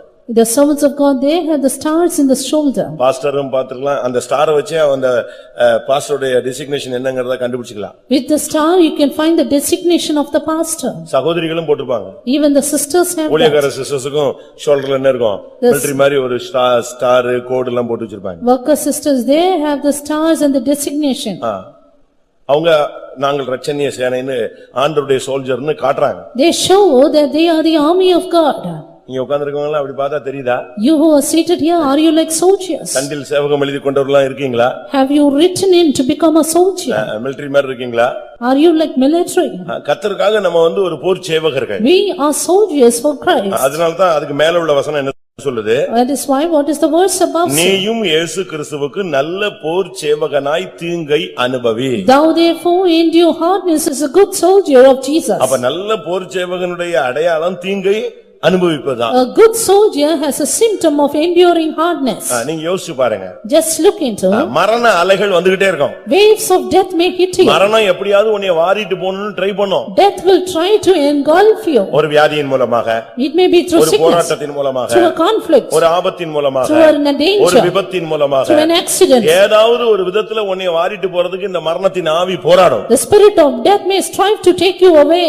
நீ பயப்படக்கூடாது. But you should not be afraid. நீ மரணத்தை எதிர்த்து நிக்கணும். You should stand against death. கிறிஸ்து எனக்கு ஜீவன், சாவு எனக்கு ஆதாயம். For to me to Christ is live and to die is gain. இப்ப கை வைத்து சொன்னா எல்லாரும் வைத்திருவீங்க. When I ask you to lift up your hand, you will all do it. நாளைக்கு சளி வந்துருச்சு, இருமல் வந்துருச்சுன்னா உன்னை நான் இன்னொரு இடத்துல தான் உன்னை தேடி வந்து ஜெபிக்க வேண்டும். But today tomorrow if you have the cough and cold, you have to place the hand and pray for bore you. சேவகன் எங்க நிக்கணும்? Soldiers where they ought to stand. யுத்தகளத்துல நிக்கணும். Stand in the battlefield. யுத்தகளத்துல நின்று அவன் ஜீவனை கொடுக்கணும். They have to give their life in the battlefield. இன்னைக்கு ஆவிக்குரிய வாழ்க்கையில வந்துட்ட பிறகு இந்த மரண அலைகள் வரும். Today after coming to spiritual life, waves of death may toss. யாக்கோபு James 1 அதிகாரம் 6 வசனம். 6. யாக்கோபு 1:6. 1:6 of James. அங்க ஒரு அலை இருக்கு. There's a wave there. ஆனாலும் அவன் எவ்வளவாகிலும் சந்தேகப்படாமல் விசுவாசத்தோடே கேட்க கடவன். சந்தேகப்படுகிறவன் காற்றினால் அடிபட்டு அலைகிற கடலின் அலைக்கு ஒப்பாயிருக்கிறான். சந்தேகப்பட்டு அலைகிறவன் அலைகளுக்கு ஒப்பாயிருக்கிறான். For he that wavereth is like the wave. இன்னைக்கு பாருங்க எல்லாருக்குள்ளேயும் சந்தேகம். Today there are doubts in every heart. சபைக்குள்ள வந்துட்ட பிறகு நீங்க எல்லாரையும் விசுவாசிங்க. After coming to the church, believe everyone. புருஷன் மேல பயங்கரமான சந்தேகம். Terrible doubt over the husband. மனைவி மேல பயங்கரமான சந்தேகம். Terrible doubt over the wife. பிள்ளைகள் மேல பயங்கரமான சந்தேகம். Terrible doubt over the children. அடுத்து இருக்கிற எல்லார் மேலயும் சந்தேகம் தான். And doubt over every others. உங்களுக்கு எல்லார் மேலயும் சந்தேகம் இருக்கா? Do you every one of you have any doubts? half an hour late ஆயிருச்சுனா இவங்களுக்கு பல்ஸ் எகிரிக்கிட்டே இருக்கும். If their family members are half an hour late, their pulse will increase. அவங்களுக்கு சந்தேகம் வந்துரும். They start doubting. இருக்கா உங்களுக்கு அந்த சந்தேகம்? Do you have the doubts? நம்முடைய வீடுகள்ல இப்ப சந்தேகம் ஒரு பயங்கர பிசாசு உள்ள பூந்துருச்சு. Doubt is a terrible demon in our church today. பயங்கர சந்தேகம் இருக்கு. A terrible doubt. இன்னும் செல் வச்சிருக்கிறவனுக்கு 99% சந்தேகம் இருக்கு. People with the mobile phone, they have 99% of doubt. என்னடா நம்ம வந்த உடனே செல்ல of பண்ணிட்டானே. When I came, they switched it off. அது பிறகு அந்த செல்லுல உள்ள நம்பரை கண்டுபிடிக்கிறதுக்கு பெரிய ஆராய்ச்சி PhD பண்ணியே ஆகணும். After that, to find the mobile number, they have a deep research. இப்ப சந்தேகம் சமுதாயத்துல ரொம்ப பெருகிடுச்சு. Today doubt is prevailing in the society. புருஷன் மேல சந்தேகம். Doubt over the husband. இருக்கா? மனைவி மேல சந்தேகம். Doubt over one's wife. Even பிள்ளைகள் மேல கூட பயங்கரமான சந்தேகம். And they even doubt their children. தயவு செய்து நான் சொல்றேன், இந்த சந்தேக ஆவியை விட்டு நீங்க வெளியே வரல, சாகுற வரைக்கும் வாழ்க்கையை நரகமா மாத்திடுவீங்க. If you don't come out of the spirit of doubt, until your death, you will have a hell-like life. இன்னைக்கு நம்மள அநேகருக்கு பயங்கரமான சந்தேகங்கள். Today many of us have definite doubts. சில சந்தேகங்கள் நம்பிக்கைக்குரிய சந்தேகங்கள். Certain doubts are hopeful. நாம ஒரு திறந்த புத்தகமா இருக்கணும். We should be an open epistle. நீ வந்த உடனே டப்புன்னு போனுக்கு எல்லாத்தையும் ஷட் டவுன் பண்ண கூடாது. ஆஃப் பண்ணி எல்லாத்தையும் டெலீட் எரர்ஸ் பட அமுக்கும்போது தான் சந்தேகம் ஸ்ட்ராங் ஆயிடும். Moment others come in, if you switch off your mobile, if you do things like that, they will doubt even the more. படிக்கிறேன்னு ரூமை பூட்டிக்கிட்டு என்னத படிச்ச? They will shut the room saying, I am studying and studying. What are you doing? படிக்கிறது ரூமை பூட்ட வேண்டியது இல்லையா? And you need not shut the room for that. அப்படிதானே? Is it not? படிக்கிறதுக்கு ரூம் போட வேண்டிய அவசியம் இல்ல. அழகா உட்கார்ந்து ஓபன் பண்ணிட்டு சாத்தி வச்சிட்டு படிக்கலாம். You can just make your door a little closed and then read it. தயவு செய்து சந்தேகத்துக்கு முதல்ல இடம் கொடுக்க கூடாது. And you should not first give place to doubt. இரண்டாவது, நீங்க சந்தேகத்தின் ஆவியா சந்தேக பிராணியா மாறிட கூடாது. Secondly, you should not become a person of doubt. அவள் புருஷனுடைய இருதயம் அவளை முறைத்து பார்க்கும். அப்படியே இருக்கு. நீதிமொழியில சொல்லிருக்கு, அவளுடைய புருஷனுடைய இருதயம் அவளை என்ன செய்யும்? நம்பும். The heart of her husband trusteth her. அப்படின்னா என்ன அர்த்தம்? அவளுடைய மனைவியினுடைய இருதயம் அவளுடைய புருஷனை நம்பும். அதே வசனத்தை அப்படியே ட்ரிப் பண்ணிக்க வேண்டியதான். That means the heart of the wife trusteth in her husband. அவங்களால அப்படி நம்ப முடியுதா? நம்புற அளவுல வாழ்ந்து காட்டணும். You should live up to hope of others. நீங்க ஒளிச்சு மறைச்சு ஓடி ஒளிச்சு பண்ற சேட்டைகள்ல தான் சந்தேகம் வலுத்து விடுகிறது. It is when you try to hide and when you try to run away that they have more doubts. அதனால தான் பாஸ்டர் ஆனந்தராஜ் கல்யாணம் கட்டி வச்சாருன்னா ரொம்ப இன்ட்ரெஸ்டா இருக்கும்.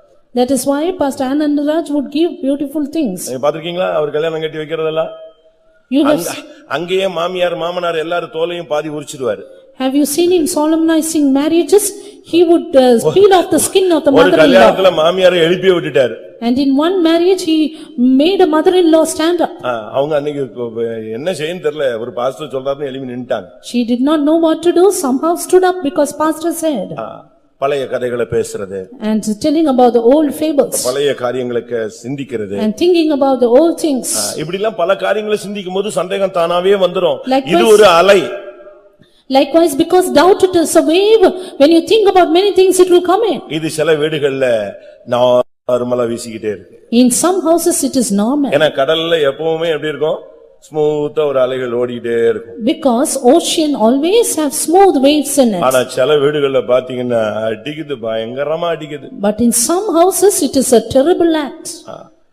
எனக்கு தெரியும், நம்முடைய சபை விசுவாசி. I know of a believer of a church. அவர் என்ன பிரதிஷ்டை பண்ணாரோ 24 hours white and whiteல தான் இருப்பாரு. Don't know what is consecration, he will be in white and white 24 hours. PWD ல அவர் ஒரு பெரிய clerk. He was a big clerk in a PWD. ஆனா அவர் வேலை பார்க்கிறது வீட்ல இருந்து ஒரு 45 கிலோமீட்டர் தள்ளி. His work spot is 45 kilometers away from his house. போகும்போது வீட்டை பூட்டிட்டு போயிடுவாரு. When he goes out, he will lock the house. திருப்பி சாயங்காலம் இவர் எப்போ வராரோ அப்பதான் வீட்டை என்ன செய்வாரு, திறப்பாரு. Only when he comes in the evening, he will open the house. ஜன்னலையும் பூட்டிடுவாரு. Even he lock up the windows. அப்படி அந்த சிஸ்டர் பெரிய சூப்பர் ஸ்டாரான்னு போய் பார்த்தா அப்படி ஒண்ணுமே இல்ல. And if you go and see if the sister is a superstar, it's none like that. ஒண்ணும் இல்ல. Nothing like that. எனக்கு என்னடா இந்த ஆளு இவ்வளவு மோசமா இருக்கான், நல்ல விசுவாசி. He was a very good believer. ஊழியக்காரங்க கூடயே விசிட்டிங்ல சுத்திட்டே இருப்பாரு. He will always be with the servants of God. அவர்தான் அந்த சபையில சண்டே ஸ்கூல் ஹெட்மாஸ்டர் வேற. He was the Sunday school headmaster. ஆனா இந்த சிஸ்டர் லாக்ல தான் இருக்கும். But this sister is locked up ever. என்னன்னு விசாரிச்சா ஒரு நாள் ஜன்னல்ல கண்ணாடி வச்சு அது தலை சீவிடுச்சான். When இதான் ப்ராப்ளம். ஸ்டார்டிங் ஜன்னல்ல கண்ணாடியை சொருவி தலை சீவிச்சு, எங்க யார பார்த்து தலை சீவன, அவ்வளவுதான். அன்னையோட இந்த சிஸ்டருக்கு வீடு செல் ஆயிடுச்சு, சிறைச்சாலை செல்ல மாதிரி.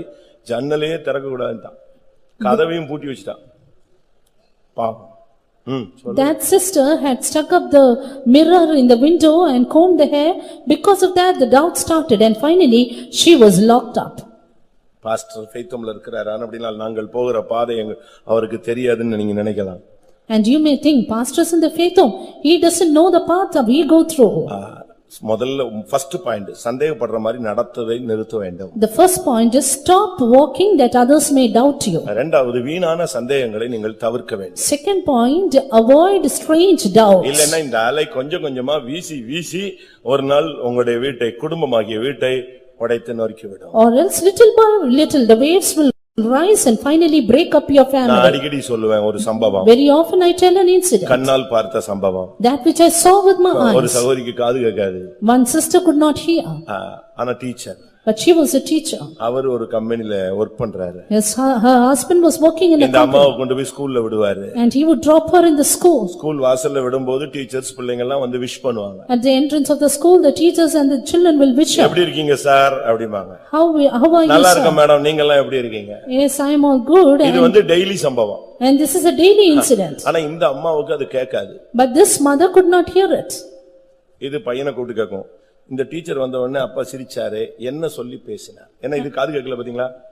She would call the son and ask, when the teacher came, your father smiled. பையன் டெய்லி சொல்லுவான், சோமா இருக்கீங்களான்னு கேட்டாங்க, நல்லா இருக்கேன்னு சொன்னாங்க. அது என்னடா டெய்லி சொன்னாரு, நீ போய் சொல்றவங்க அப்பனுக்கு சப்போர்ட்ன்ட்டாங்க. And the son said they only wished and he said, as I am okay.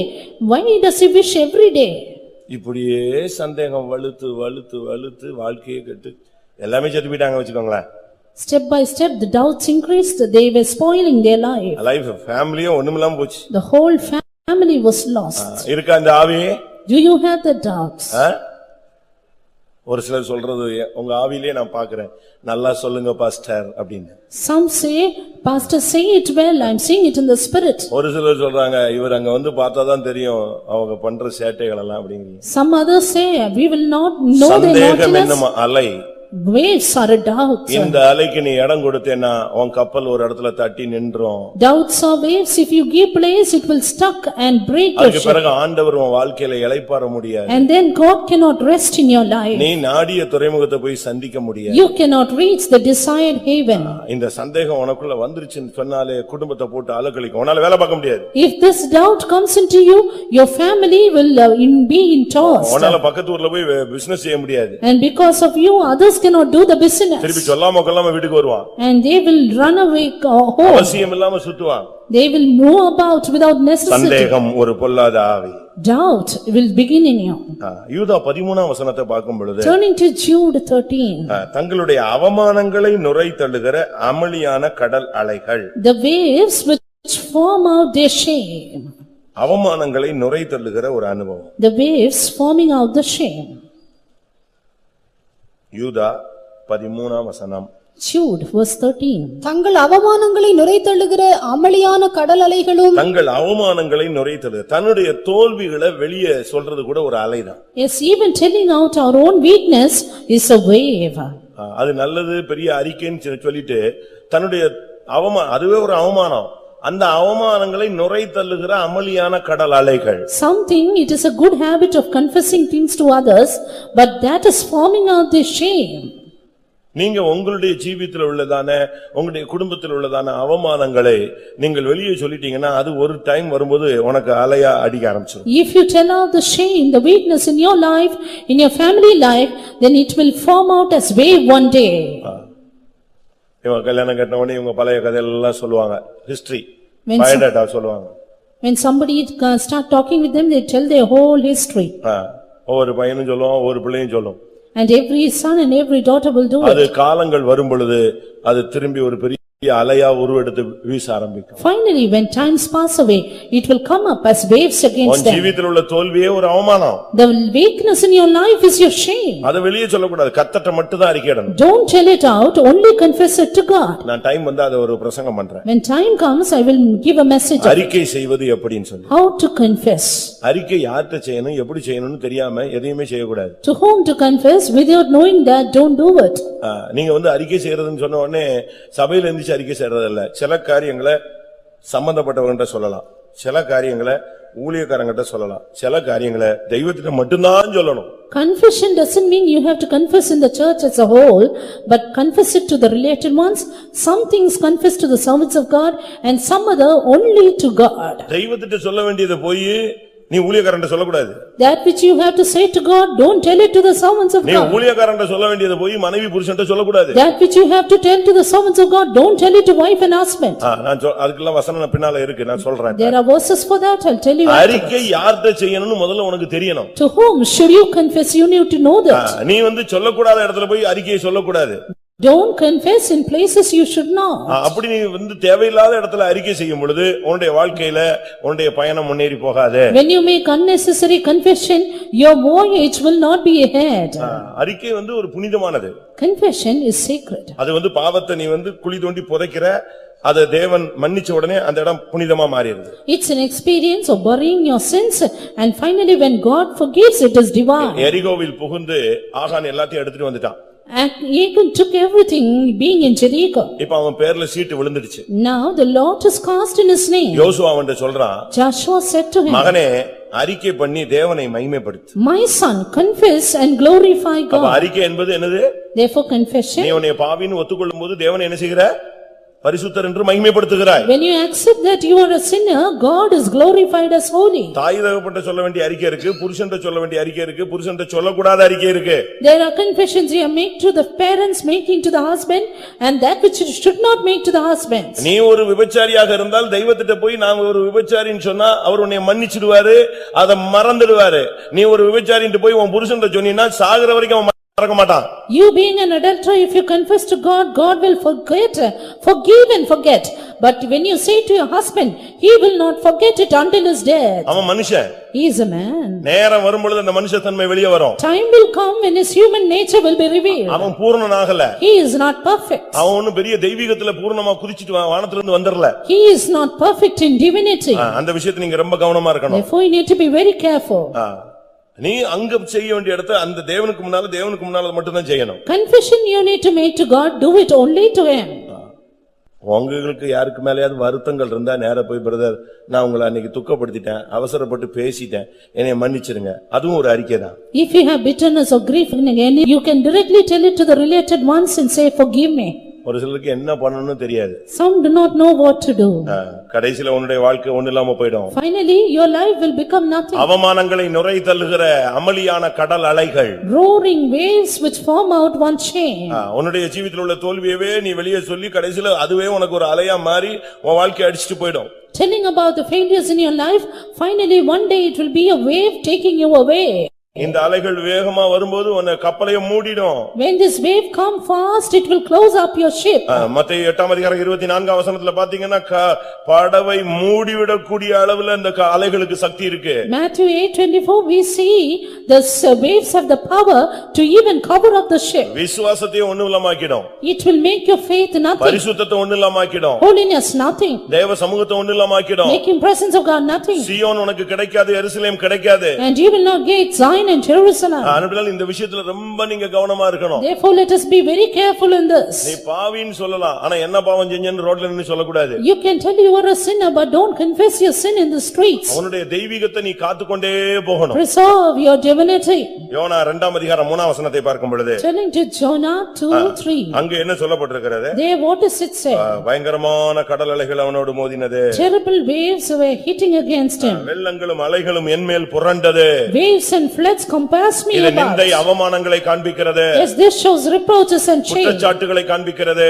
Accusations. உன் மேல அபாண்டமான பழிகளை சுமத்துவதை காண்பிக்கிறது. Accusing you unnecessarily. இன்னைக்கு எத்தனை பேர் மேல இப்படிப்பட்ட குற்றச்சாட்டுகள் வருகிறது? How many of you have such accusations நம்ம மேல today? இல்லாத குற்றச்சாட்டுலாம் சொன்னா நம்ம பாக்கியவான்கள். And if they tell like that, then you are blessed. நியாயமான குற்றச்சாட்டுகளை சொன்னா நம்ம திருத்திக் கொள்ளணும். And if you have just accusations, set yourselves right. அநியாயமா ஒருத்தன் குற்றம் சாட்டினானா நம்ம அதுக்கு பாக்கியவான்கள். Unjustly accused, then we are blessed. கர்த்தர் நமக்கு கிருபை தருவார். God will give us a grace. ஆனா நியாயமான குற்றச்சாட்டா இருந்தா நம்ம என்ன செஞ்சிரணும்? உடனே நம்ம சரிப்படுத்திக் கொள்ள வேண்டியது அவசியம். But for just accusation, make ourselves right. நம்ம மேல வெள்ளங்களும் அலைகளும் புரண்டு வரும். Yes, floods and waves may overflow. இல்லாததெல்லாம் சொல்லுவாங்க. They will tell unnecessary things about us. ஆவிக்குரிய ஜீவிதத்துல ஊழியத்துக்குலாம் வந்துட்டா ரோட்ல போறவன்லாம் குற்றம் சாட்டுவான். After coming into the ministry, even people in the street will reproach. பிளாட்ஃபார்ம்லாம் குற்றம் சாட்டுவான். பிளாட்ஃபார்ம்லாம் குற்றம் சாட்டுவான். Even the people in the platform will ஒரு accuse சில you. ஊழியக்காரங்க நினைச்சா அவங்க ஒண்ணுமில்லாதவன், அதனால நம்ம இஷ்டத்துக்கு பேசலாம்னு நினைக்கிறாங்க. For some people, they see the servants of God who have no one, therefore they speak நீ நினைக்கிற care unnecessarily. Of platform no care of God. You may think they are care of platform, but they are care of God. அதனால புரிஞ்சுக்கணும். Therefore understand it well. கேக்குறதுக்கு உரிமை இருக்குன்னு சொல்லி இது ஜனநாயக நாடுன்னு சொல்லி கேக்குறதுக்கு உரிமை இருக்குன்னு சொல்லக்கூடாது. And you should not say this is a land of republic and we நீ have. சொல்லுவதில் உண்மையா இருந்தால் கர்த்தர் உன்னை மன்னிப்பார், ஏற்றுக்கொள்வார், நாங்கள் சரிப்படுத்திக் கொள்வோம். ஆனா நீ சொல்லுவதில் உண்மை இல்லனா அதனுடைய ஜட்ஜ்மென்ட் உன்னால உன் பிள்ளைகளால உன் குடும்பத்தால வாங்க முடியாது. What you say if it is சுமக்க முடியாது. What you say if it is right, we will change ourselves, or else the judgment upon your family you cannot bear it. ஒரு ஊழியக்காரர் போயிட்டாரு. One servant of God left. அவர் போனதுக்கு பிறகு நான் அந்த இடத்துல சின்ன பிரதரா இருந்தேன். There I was a junior brother. ஒரு பழைய விசுவாசி 30 ரூபாய் தூக்கிட்டு வந்தான். Old believer came bringing 30 rupees. அதை என் கையில கொடுத்தாரு. He gave it to me. நான் அப்ப சின்ன brother. I was a junior brother. இப்படி கை நீட்டினனால நான் என்ன செஞ்சிட்டேன்? ஒரு விசுவாசி காணிக்கை கொடுக்கறாருன்னு சொன்னா என்ன செய்யணும்? நாங்கள் இப்படி ஏறிட்டு பாதத்தருகே வைத்து விட்டு போங்கள் அப்போஸ்தலர்னு சொன்னோம். Because he stretched their hand with the change. Should I stand with my hands folded and said, keep it at my feet? பாதத்தருகே வைக்கணும்னு சொல்லிட்டாலும் வைக்கலாம். When I say, they may keep it. அவர் ஒரு பழைய விசுவாசி. But he was a very old believer. அதனால அவரு அந்த 20 ரூபாயும் 10 ரூபாயும் விரிச்சு கொடுத்தாரு. சரி, அது அவருடைய கெபாசிட்டி அவ்வளவுதான். Therefore he opened up that note of 10 rupees and 20 rupees. நான் சின்ன brother. I was a junior brother. 21 வயசு. Just 21 and a half years old. 20 வயசு. 20 and a half years old. அப்படி வாங்குனேன். I just stretched my hand to get it. அப்படி அந்த 30 ரூபாயை slow பண்ணிட்டான் அந்த ஆளு. And he just slowed it down. எப்படி? How will it be? அப்படியே 30 ரூபாயை லேசா ஸ்லோ பண்ணிட்டு நீங்க ஒண்ணும் போயிட மாட்டீங்கல்ல. He just slowed down and said, I think you will also not go away. எப்படி இருக்கும்? How will it be? கொடுத்தது 30 ரூபாய். He gave just rupees 30. நான் சொன்னேன், I said, என்னை அழைச்சவர் உயிரோடு இருக்காருன்னு விசுவாசிக்கிறேன். I believe God who called me is alive. அவர் உயிரோடு இருக்கிற வரைக்கும் நான் இருப்பேன்னு நினைக்கிறேன். Because he is alive, I will also be அப்ப here. நீங்க வாங்கிக்கோங்க. Then you get it, he said. என்ன உன்னுடைய வெளிப்பாடு? Look at his revelation. ஊழியக்காரனை பத்தி உனக்கு என்ன தரிசனம்? What vision about the servants of God? உன் பிள்ளையை உன்னால ஊழியத்துக்கு அனுப்ப உனக்கு சக்தி இருக்கா?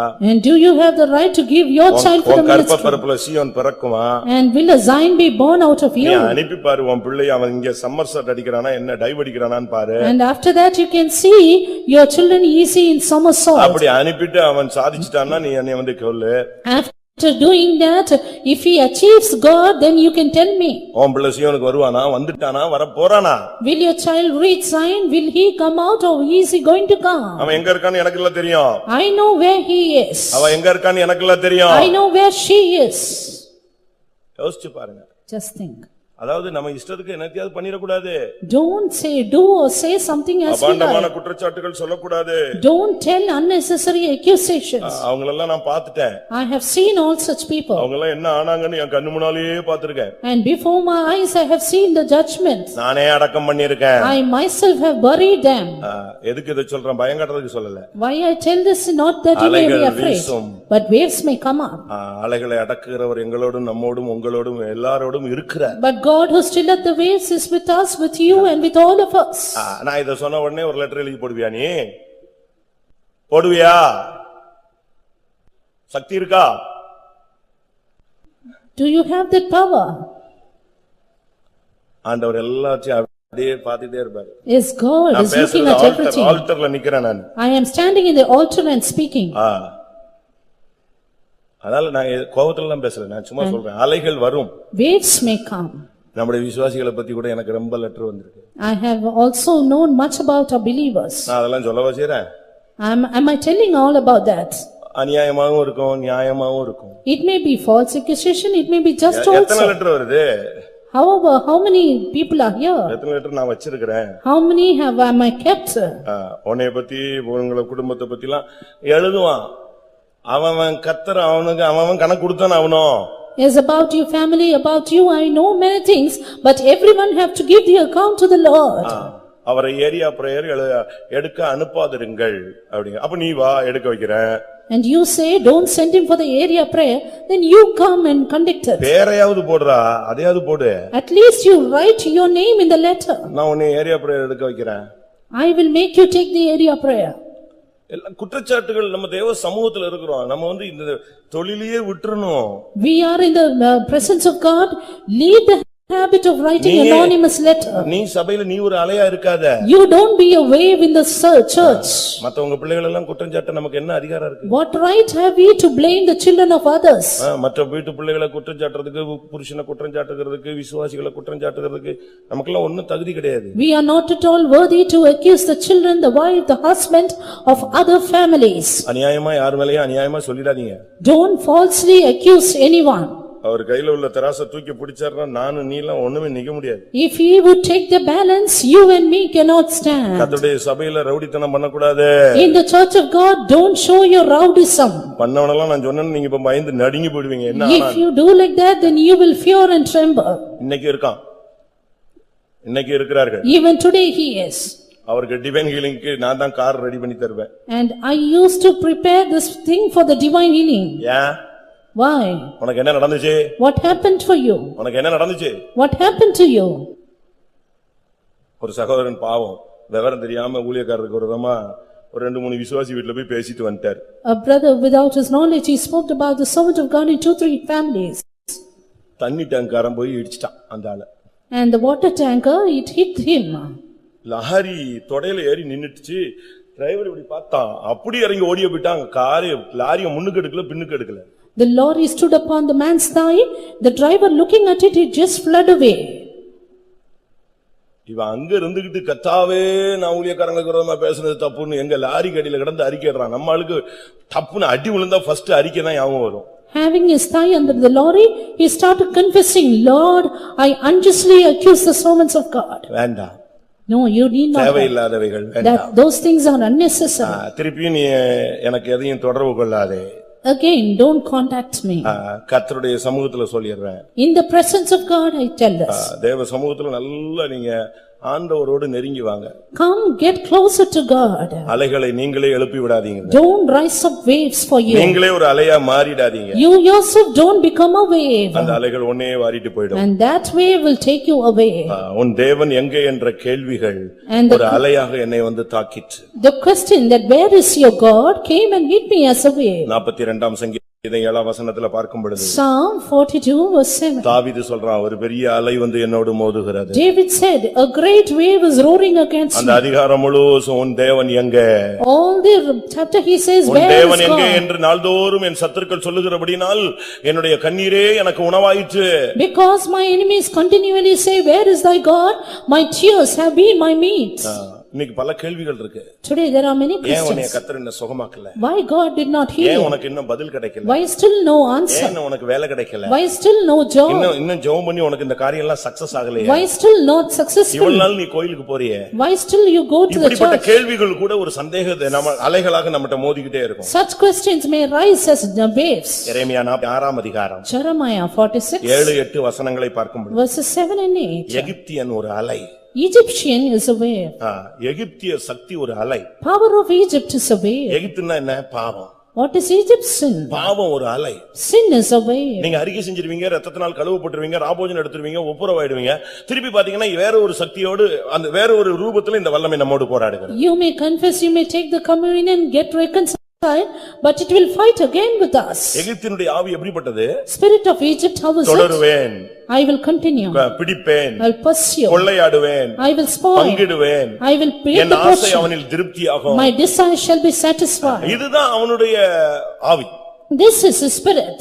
எகிப்தியன் ஒரு அலை என்று வேதம் சொல்லுகிறது. Egyptian is a wave, says the word of God. திருடனுடைய அந்த பாவத்தினுடைய சக்தி எப்படியாவது உன்னை capture பண்ணிரணும். Power of wave, power of sin tries to capture மூத்த you. விசுவாசிகளுக்கு நான் சொல்றேன், I tell to senior believers, மறுபடியும் அந்த விட்டு வந்த பாவத்துக்கு நீங்க திரும்பிர கூடாது. don't get back to your forsaken நீங்க sins. வருகிற புதிய ஆத்துமாக்களுக்கு ஒரு சாட்சிகளாக நிக்கணும். You remain an example to the fresh சத்தியத்தின் believers. தூண்களாக நீங்க நிக்கணும். Stand as a pillar for the truth. அவங்க உங்களை தான் முதல்ல பாப்பாங்க. They will first look at you. அவங்க உங்களுடைய நடவடிக்கைகளை பாப்பாங்க. They will look at your உங்களுடைய activities. ஜெபத்தை பாப்பாங்க. Look at your prayer. உங்களுடைய சாந்தத்தை பாப்பாங்க. They will look at your meekness. உங்களுடைய அன்பை பாப்பாங்க. They will look at your love. உங்களுடைய ஐக்கியத்தை பாப்பாங்க. They will look at your fellowship. உங்களுடைய மனத்தாழ்மையை They பாப்பாங்க. will look at your humility. அதனால எகிப்து ஒரு அலை. Therefore Egypt is a நீங்க wave. மறுபடியும் அந்த எகிப்தின் அலையில சிக்கிர கூடாது. Don't be entangled in the wave of Egypt. எரேமியா 51:55 பார்க்கும் பொழுது Jeremiah 51:55. பாபிலோன் ஒரு அலை. Babylon is a wave. அப்படின்னா என்ன அர்த்தம்? What does it mean? பாபிலோனுடைய ஒரு அர்த்தம் குழப்பம். Babylon means confusion. இன்னொரு அர்த்தம் தாறுமாறு. Another meaning traversing. இன்னொரு அர்த்தம் நாகரீகம். Another meaning the modernity. இன்னொரு அர்த்தம் பெருமை. Another meaning pride. இன்னொரு அர்த்தம் மிருகமாய் அந்த நேபுகாத்நேச்சார் மாறினான். Another meaning Nebuchadnezzar became a beast. இன்னொரு அர்த்தம் வேசிகளின் தாய். Another meaning mother of harlots. இன்னொரு அர்த்தம் பேய்களுடைய வீடு. Another meaning addition of. பாபிலோனுக்கு இப்படி 7 அர்த்தங்கள் இருக்கிறது. Babylon has 7 meanings. இந்த அலைகள் மோதும். These waves may beat. நாம வந்து சிலுவை தூக்குற மார்க்கம். We are in the path of taking up நாம் cross. ஆராதிக்கிற தேவன் அழகும் இல்லை சௌந்தரியம் இல்லாமல் அந்தக்கேடு அடைந்து பார்க்க கூடாத ஒரு சாயல்ல தொங்கின ஒரு தெய்வம். Our God whom we worship is a God who has no form, no comeliness, no beauty, and his visage was marred. அதனால நமக்கு இந்த உலகத்துல இந்த பாபிலோனுடைய அலைகள்ல சிக்கிர கூடாது. நாகரிகத்துல உலக ஆடம்பரங்கள்ல சிக்கிர கூடாது. Therefore we should not be entangled in these waves of Babylon, in this luxury of the world. இந்த அலைகள் வரும். These waves may rise up. இவைகள்ல நீ உலகத்துல உலக ஆசைகள்ல சிக்கிர கூடாது. You should not be entangled in the love of the பாவத்தின் world, பிடியில நீ சிக்கிர கூடாது. in the clutches of sin now. கேள்விகள் வரும்பொழுது நீ தடுமாறிர கூடாது. Questions may come but don't stumble. அவமானங்கள் நிந்தைகள் குற்றச்சாட்டுகள் வரும்போது நீ பின்வாங்கிர கூடாது. Reproaches and accusations may come but don't backslide. நீ பாதை மாறிர கூடாது. Don't change your track. நீ எந்த சூழ்நிலையிலும் உன்னுடைய அவமானத்தை நீயே வெளிப்படுத்தி விட கூடாது. Don't reveal out your shame at any time. சந்தேகத்து அலையில நீ சிக்கி விடாதே. Don't be entangled in the wave of மரண doubt. அலைகளில் சிக்கி சிக்கி விடாதே. Don't be entangled in the wave of death. வருத்தத்தின் அலைகளில் சிக்கி விடாதே. Don't be entangled in the wave of sorrow. உன்னை நாடின துறைமுகத்தில் கொண்டு போகக்கூடிய சக்தி உள்ள தெய்வம் இந்த கொந்தளிப்பு, இந்த அலைகள், இந்த கடலை அடக்குகிற, கீழ்ப்படுத்துகிற ஒரு தெய்வமாயிருக்கிறார். But God who is almighty, who will take you to the desired heaven, is able to tread the waves. எந்த கொந்தளிப்புல இருந்தாலும் எவ்வளவு அலைகள் எழும்பினாலும் ஆண்டவரை கூப்பிடு, ஒரு செகண்ட்ல ஆஃப் பண்ணிடுவாரு. How much ever the waves may be, just call out unto God and he will make it a calm. எல்லாரும் கண்களை மூடுவோம். Close your eyes. எத்தனை பேர் இந்த அலைகளுடைய மோதல்ல கஷ்டப்பட்டு, துக்கப்பட்டு, அழுது, கண்ணீர் விட்டு ஒரு வேதனையோடு இங்க வந்து இந்த கூட்டத்துல இருக்கிறீங்க? Being hit and smitten by the waves, how many of you are found with sorrow and tears? பல கேள்விகளோடு, With various questions, பல பாவ போராட்டங்களோடு, various conflicts of sin, பல மிருகத்தனமான வல்லமையுடைய சக்திகளோடு, with various beastly powers, அவமானங்கள், with reproach, சந்தேகத்தின் தாக்குதல்கள், the powers of doubt, சாபத்தின் வருத்தங்கள், the sorrow of curse, மரண போராட்டங்கள், the deadly conflict. எந்த அலைகள் உன்னுடைய குடும்பத்தோடு, உன்னுடைய பிள்ளைகளோடு, உன்னுடைய வாழ்க்கையோடும் வருங்காலத்தோடு மோதிக்கொண்டிருக்கிறது? What are the waves that are beating against your family, your children and your future? இந்த அலைகளை இப்பொழுது அமர்த்துகிற ஒரு தெய்வம் நம்முடைய மத்தியில வந்திருக்கிறார். God who maketh the storm a calm is coming to our midst. எல்லாரும் கண்களை மூடி முழங்கால் படியிடுவோம். Let's close our eyes and be on our knees. கர்த்தர் எனக்காக அலைகளை அமர்த்த வேண்டும் என்று விரும்புகிறவர்கள் கண்களை மூடி முழங்கால் படியிடுங்கள். God who desire that the God may still up the waves, close your eyes. தெய்வம் நம்முடைய பட்சத்தில் வந்திருக்கிறார். Our God is on our side. உன்னுடைய கப்பல் தட்டி விட்டது என்பது அவருக்கு தெரியும். He knows your forepart is stuck. உன்னுடைய நங்கூரத்தை நீ அறுத்து விட்டு விட்டாய் என்று கர்த்தருக்கு தெரியும். God knows you have taken up your anchors. உன்னுடைய பின்னணியம் உடைந்து போனது கர்த்தருக்கு தெரியும். God knows your hinder part is broken. ஆனாலும் நீ ராயனுக்கு முன்பாக நிற்க வேண்டியவன். But still you have to stand before Caesar. வலுவாதபடி தம்முடைய மகிமையான சன்னிதானத்தில் உன்னை நிறுத்த அவர் வல்லவராய் இருக்கிறார். He is able to present you faultless before the presence of his coming. அவர் செய்ய நினைத்தது தடைபடாது. What he has thought cannot be hindered. தேவரீர் நீர் சகலத்தையும் செய்ய வல்லவர். God, you are able to do everything. உங்களை எத்தனை பேர் இப்பொழுது சொல்லப்பட்ட பல அலைகள் என் வாழ்க்கையில மோதிக்கிட்டு இருக்கு, என்னால வெளியே சொல்ல முடியல, சில காரியங்கள் வெளியே தெரிகிற மாதிரியே அலைகளுடைய தாக்குதல் இருக்கு, நான் பலவிதமான அலைகளோடு, போராட்டத்தோடு, வேதனையோடு வந்திருக்கிறேன்னு சொல்றவங்க உங்க வலது கரத்தை உயர்த்துங்கள். Those who say I am coming with pain and agony, beaten by the waves as you said, lift up your right hand. நான் திரும்பவும் சொல்லுகிறேன், I repeat you. நீ ராயனுக்கு முன்பாக நிற்க வேண்டும். You have to stand before Caesar. விசுவாசம் இருக்கா? Do you have the faith? நீ மனுஷகுமாரனுக்கு முன்பாக நிற்க பாத்திரவானான ஒரு ஆள்.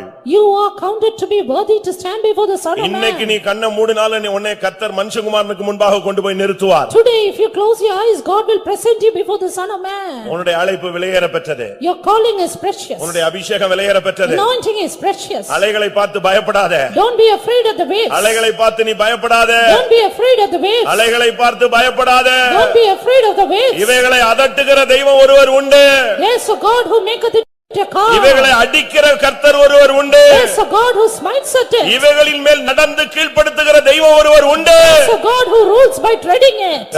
உன்னுடைய வாழ்க்கையில நீ எந்த நிலவரத்தில் இருந்தாலும் சரி, Whatever be the state in your life, நீ பயப்படாதே. do not be afraid.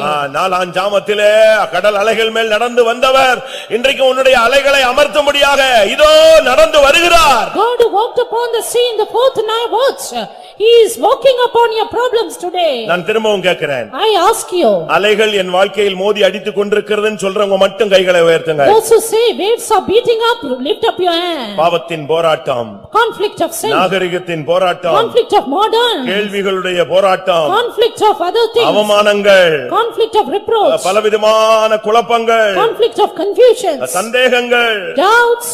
என்னால ஒண்ணும் முடியல, I cannot do this. பயப்படாத. Do not be afraid. உன்னை அழைத்தவர் உன்னை நோக்கி வருகிறார். He who called you is coming towards you. இன்னைக்கு கர்த்தர் கமாண்ட் பண்றாரு. Today God commands. இறையாதே, அமைதலாயிரு. Peace, be still.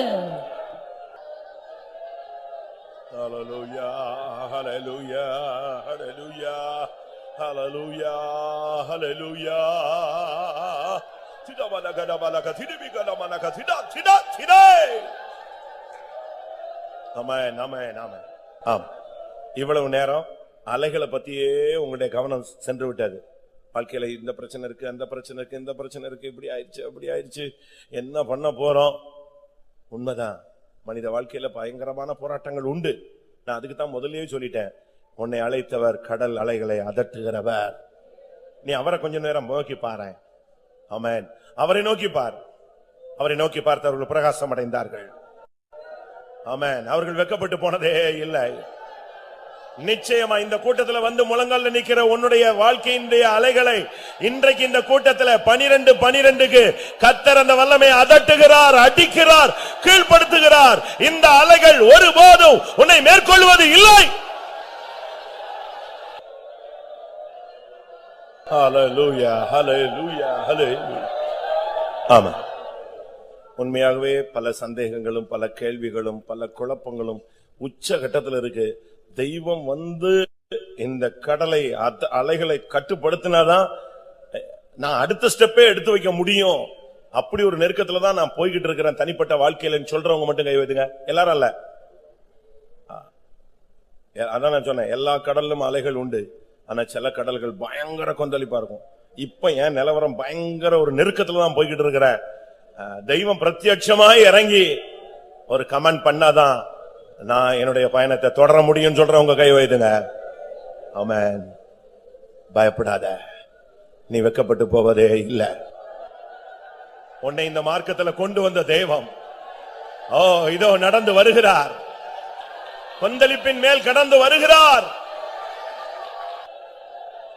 படவிலே படுத்து உறங்கினாலும் கடும் புயல் அடித்து கவிழ்ந்தாலும் கடலையும் காற்றையும் அரட்டியம்மை காத்தாரே அல்லேலூயா.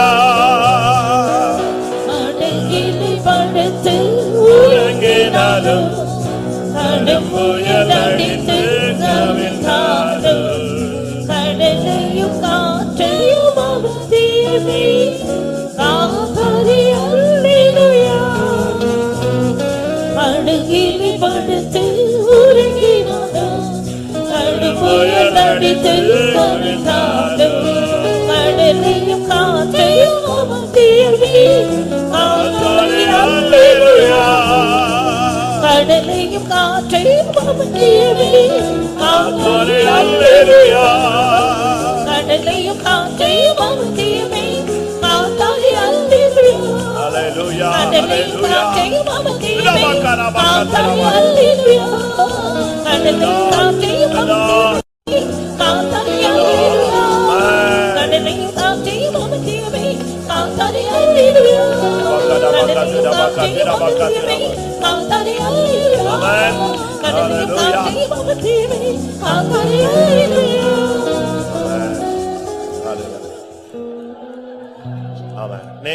நான் மறுபடியும் சொல்லுகிறேன், நீ பயப்படாதே, நீ கலங்காதே. என்ன வந்தாலும் கர்த்தர் உன்னை காப்பார். நீ தேவனுடைய கரங்களில் இருக்கிறாய். தேவனுடைய உள்ளங்கையில் உன்னை வரைந்து வைத்திருக்கிறார். பயப்படாத. உன்னை தொடுகிறவன் என் கண்மணியை தொடுகிறான். உன் தலையில் உள்ள முடியெல்லாம் என்னப்பட்டிருக்கிறது. நீ தைரியமாயிரு. இந்த புயலுக்கு பின் கர்த்தர் உன்னை ஒரு உயர்ந்த இடத்தில் கொண்டு போய் வைக்க போகிறார். அது உன்னுடைய கற்பனைக்கு எட்டாத ஒரு உயரமாய் இருக்கும். எத்தனை பேர் விசுவாசிக்கிறீர்கள்? நான் உலகத்துல சொல்லுவான் புயலுக்கு பின் அமைதின்னு.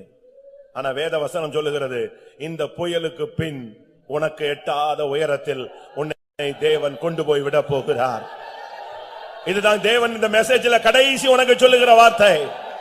இப்பொழுது நீ கடல் அலைகளிலே கொந்தளிப்பில் சிக்கிக் கொண்டிருக்கிறாய். இன்றைக்கு அதை அதட்டி நிறுத்துகிற தேவன் உனக்கு எட்டாத உயரத்தில் உன்னை கொண்டு போய் நிறுத்த போகிறார். புயல் அடித்தாலும் அலை மோதினாலும் எழும்பினாலும் அலை மோதினாலும் எல்லாரும் பாருங்க, விசுவாசத்தோடு பாடுங்க. எனக்கு எட்டாத உயரத்திலே நிறுத்திடுவார். எனக்கு எட்டாத உயரத்திலே நிறுத்திடுவார்.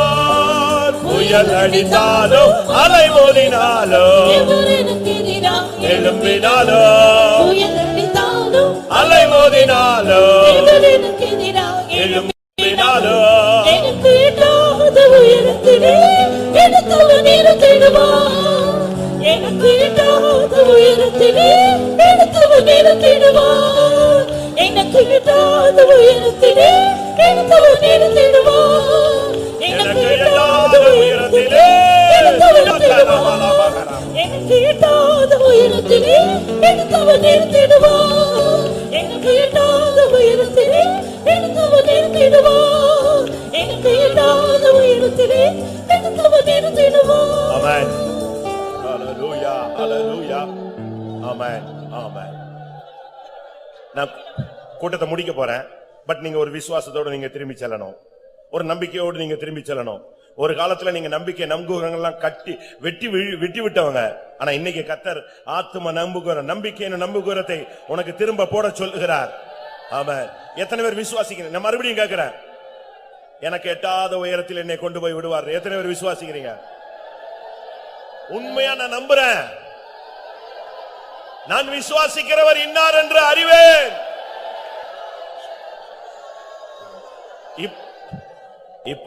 இப்போ வாழ்க்கை நடுக்கடல் பயணம் போல இருக்கும்.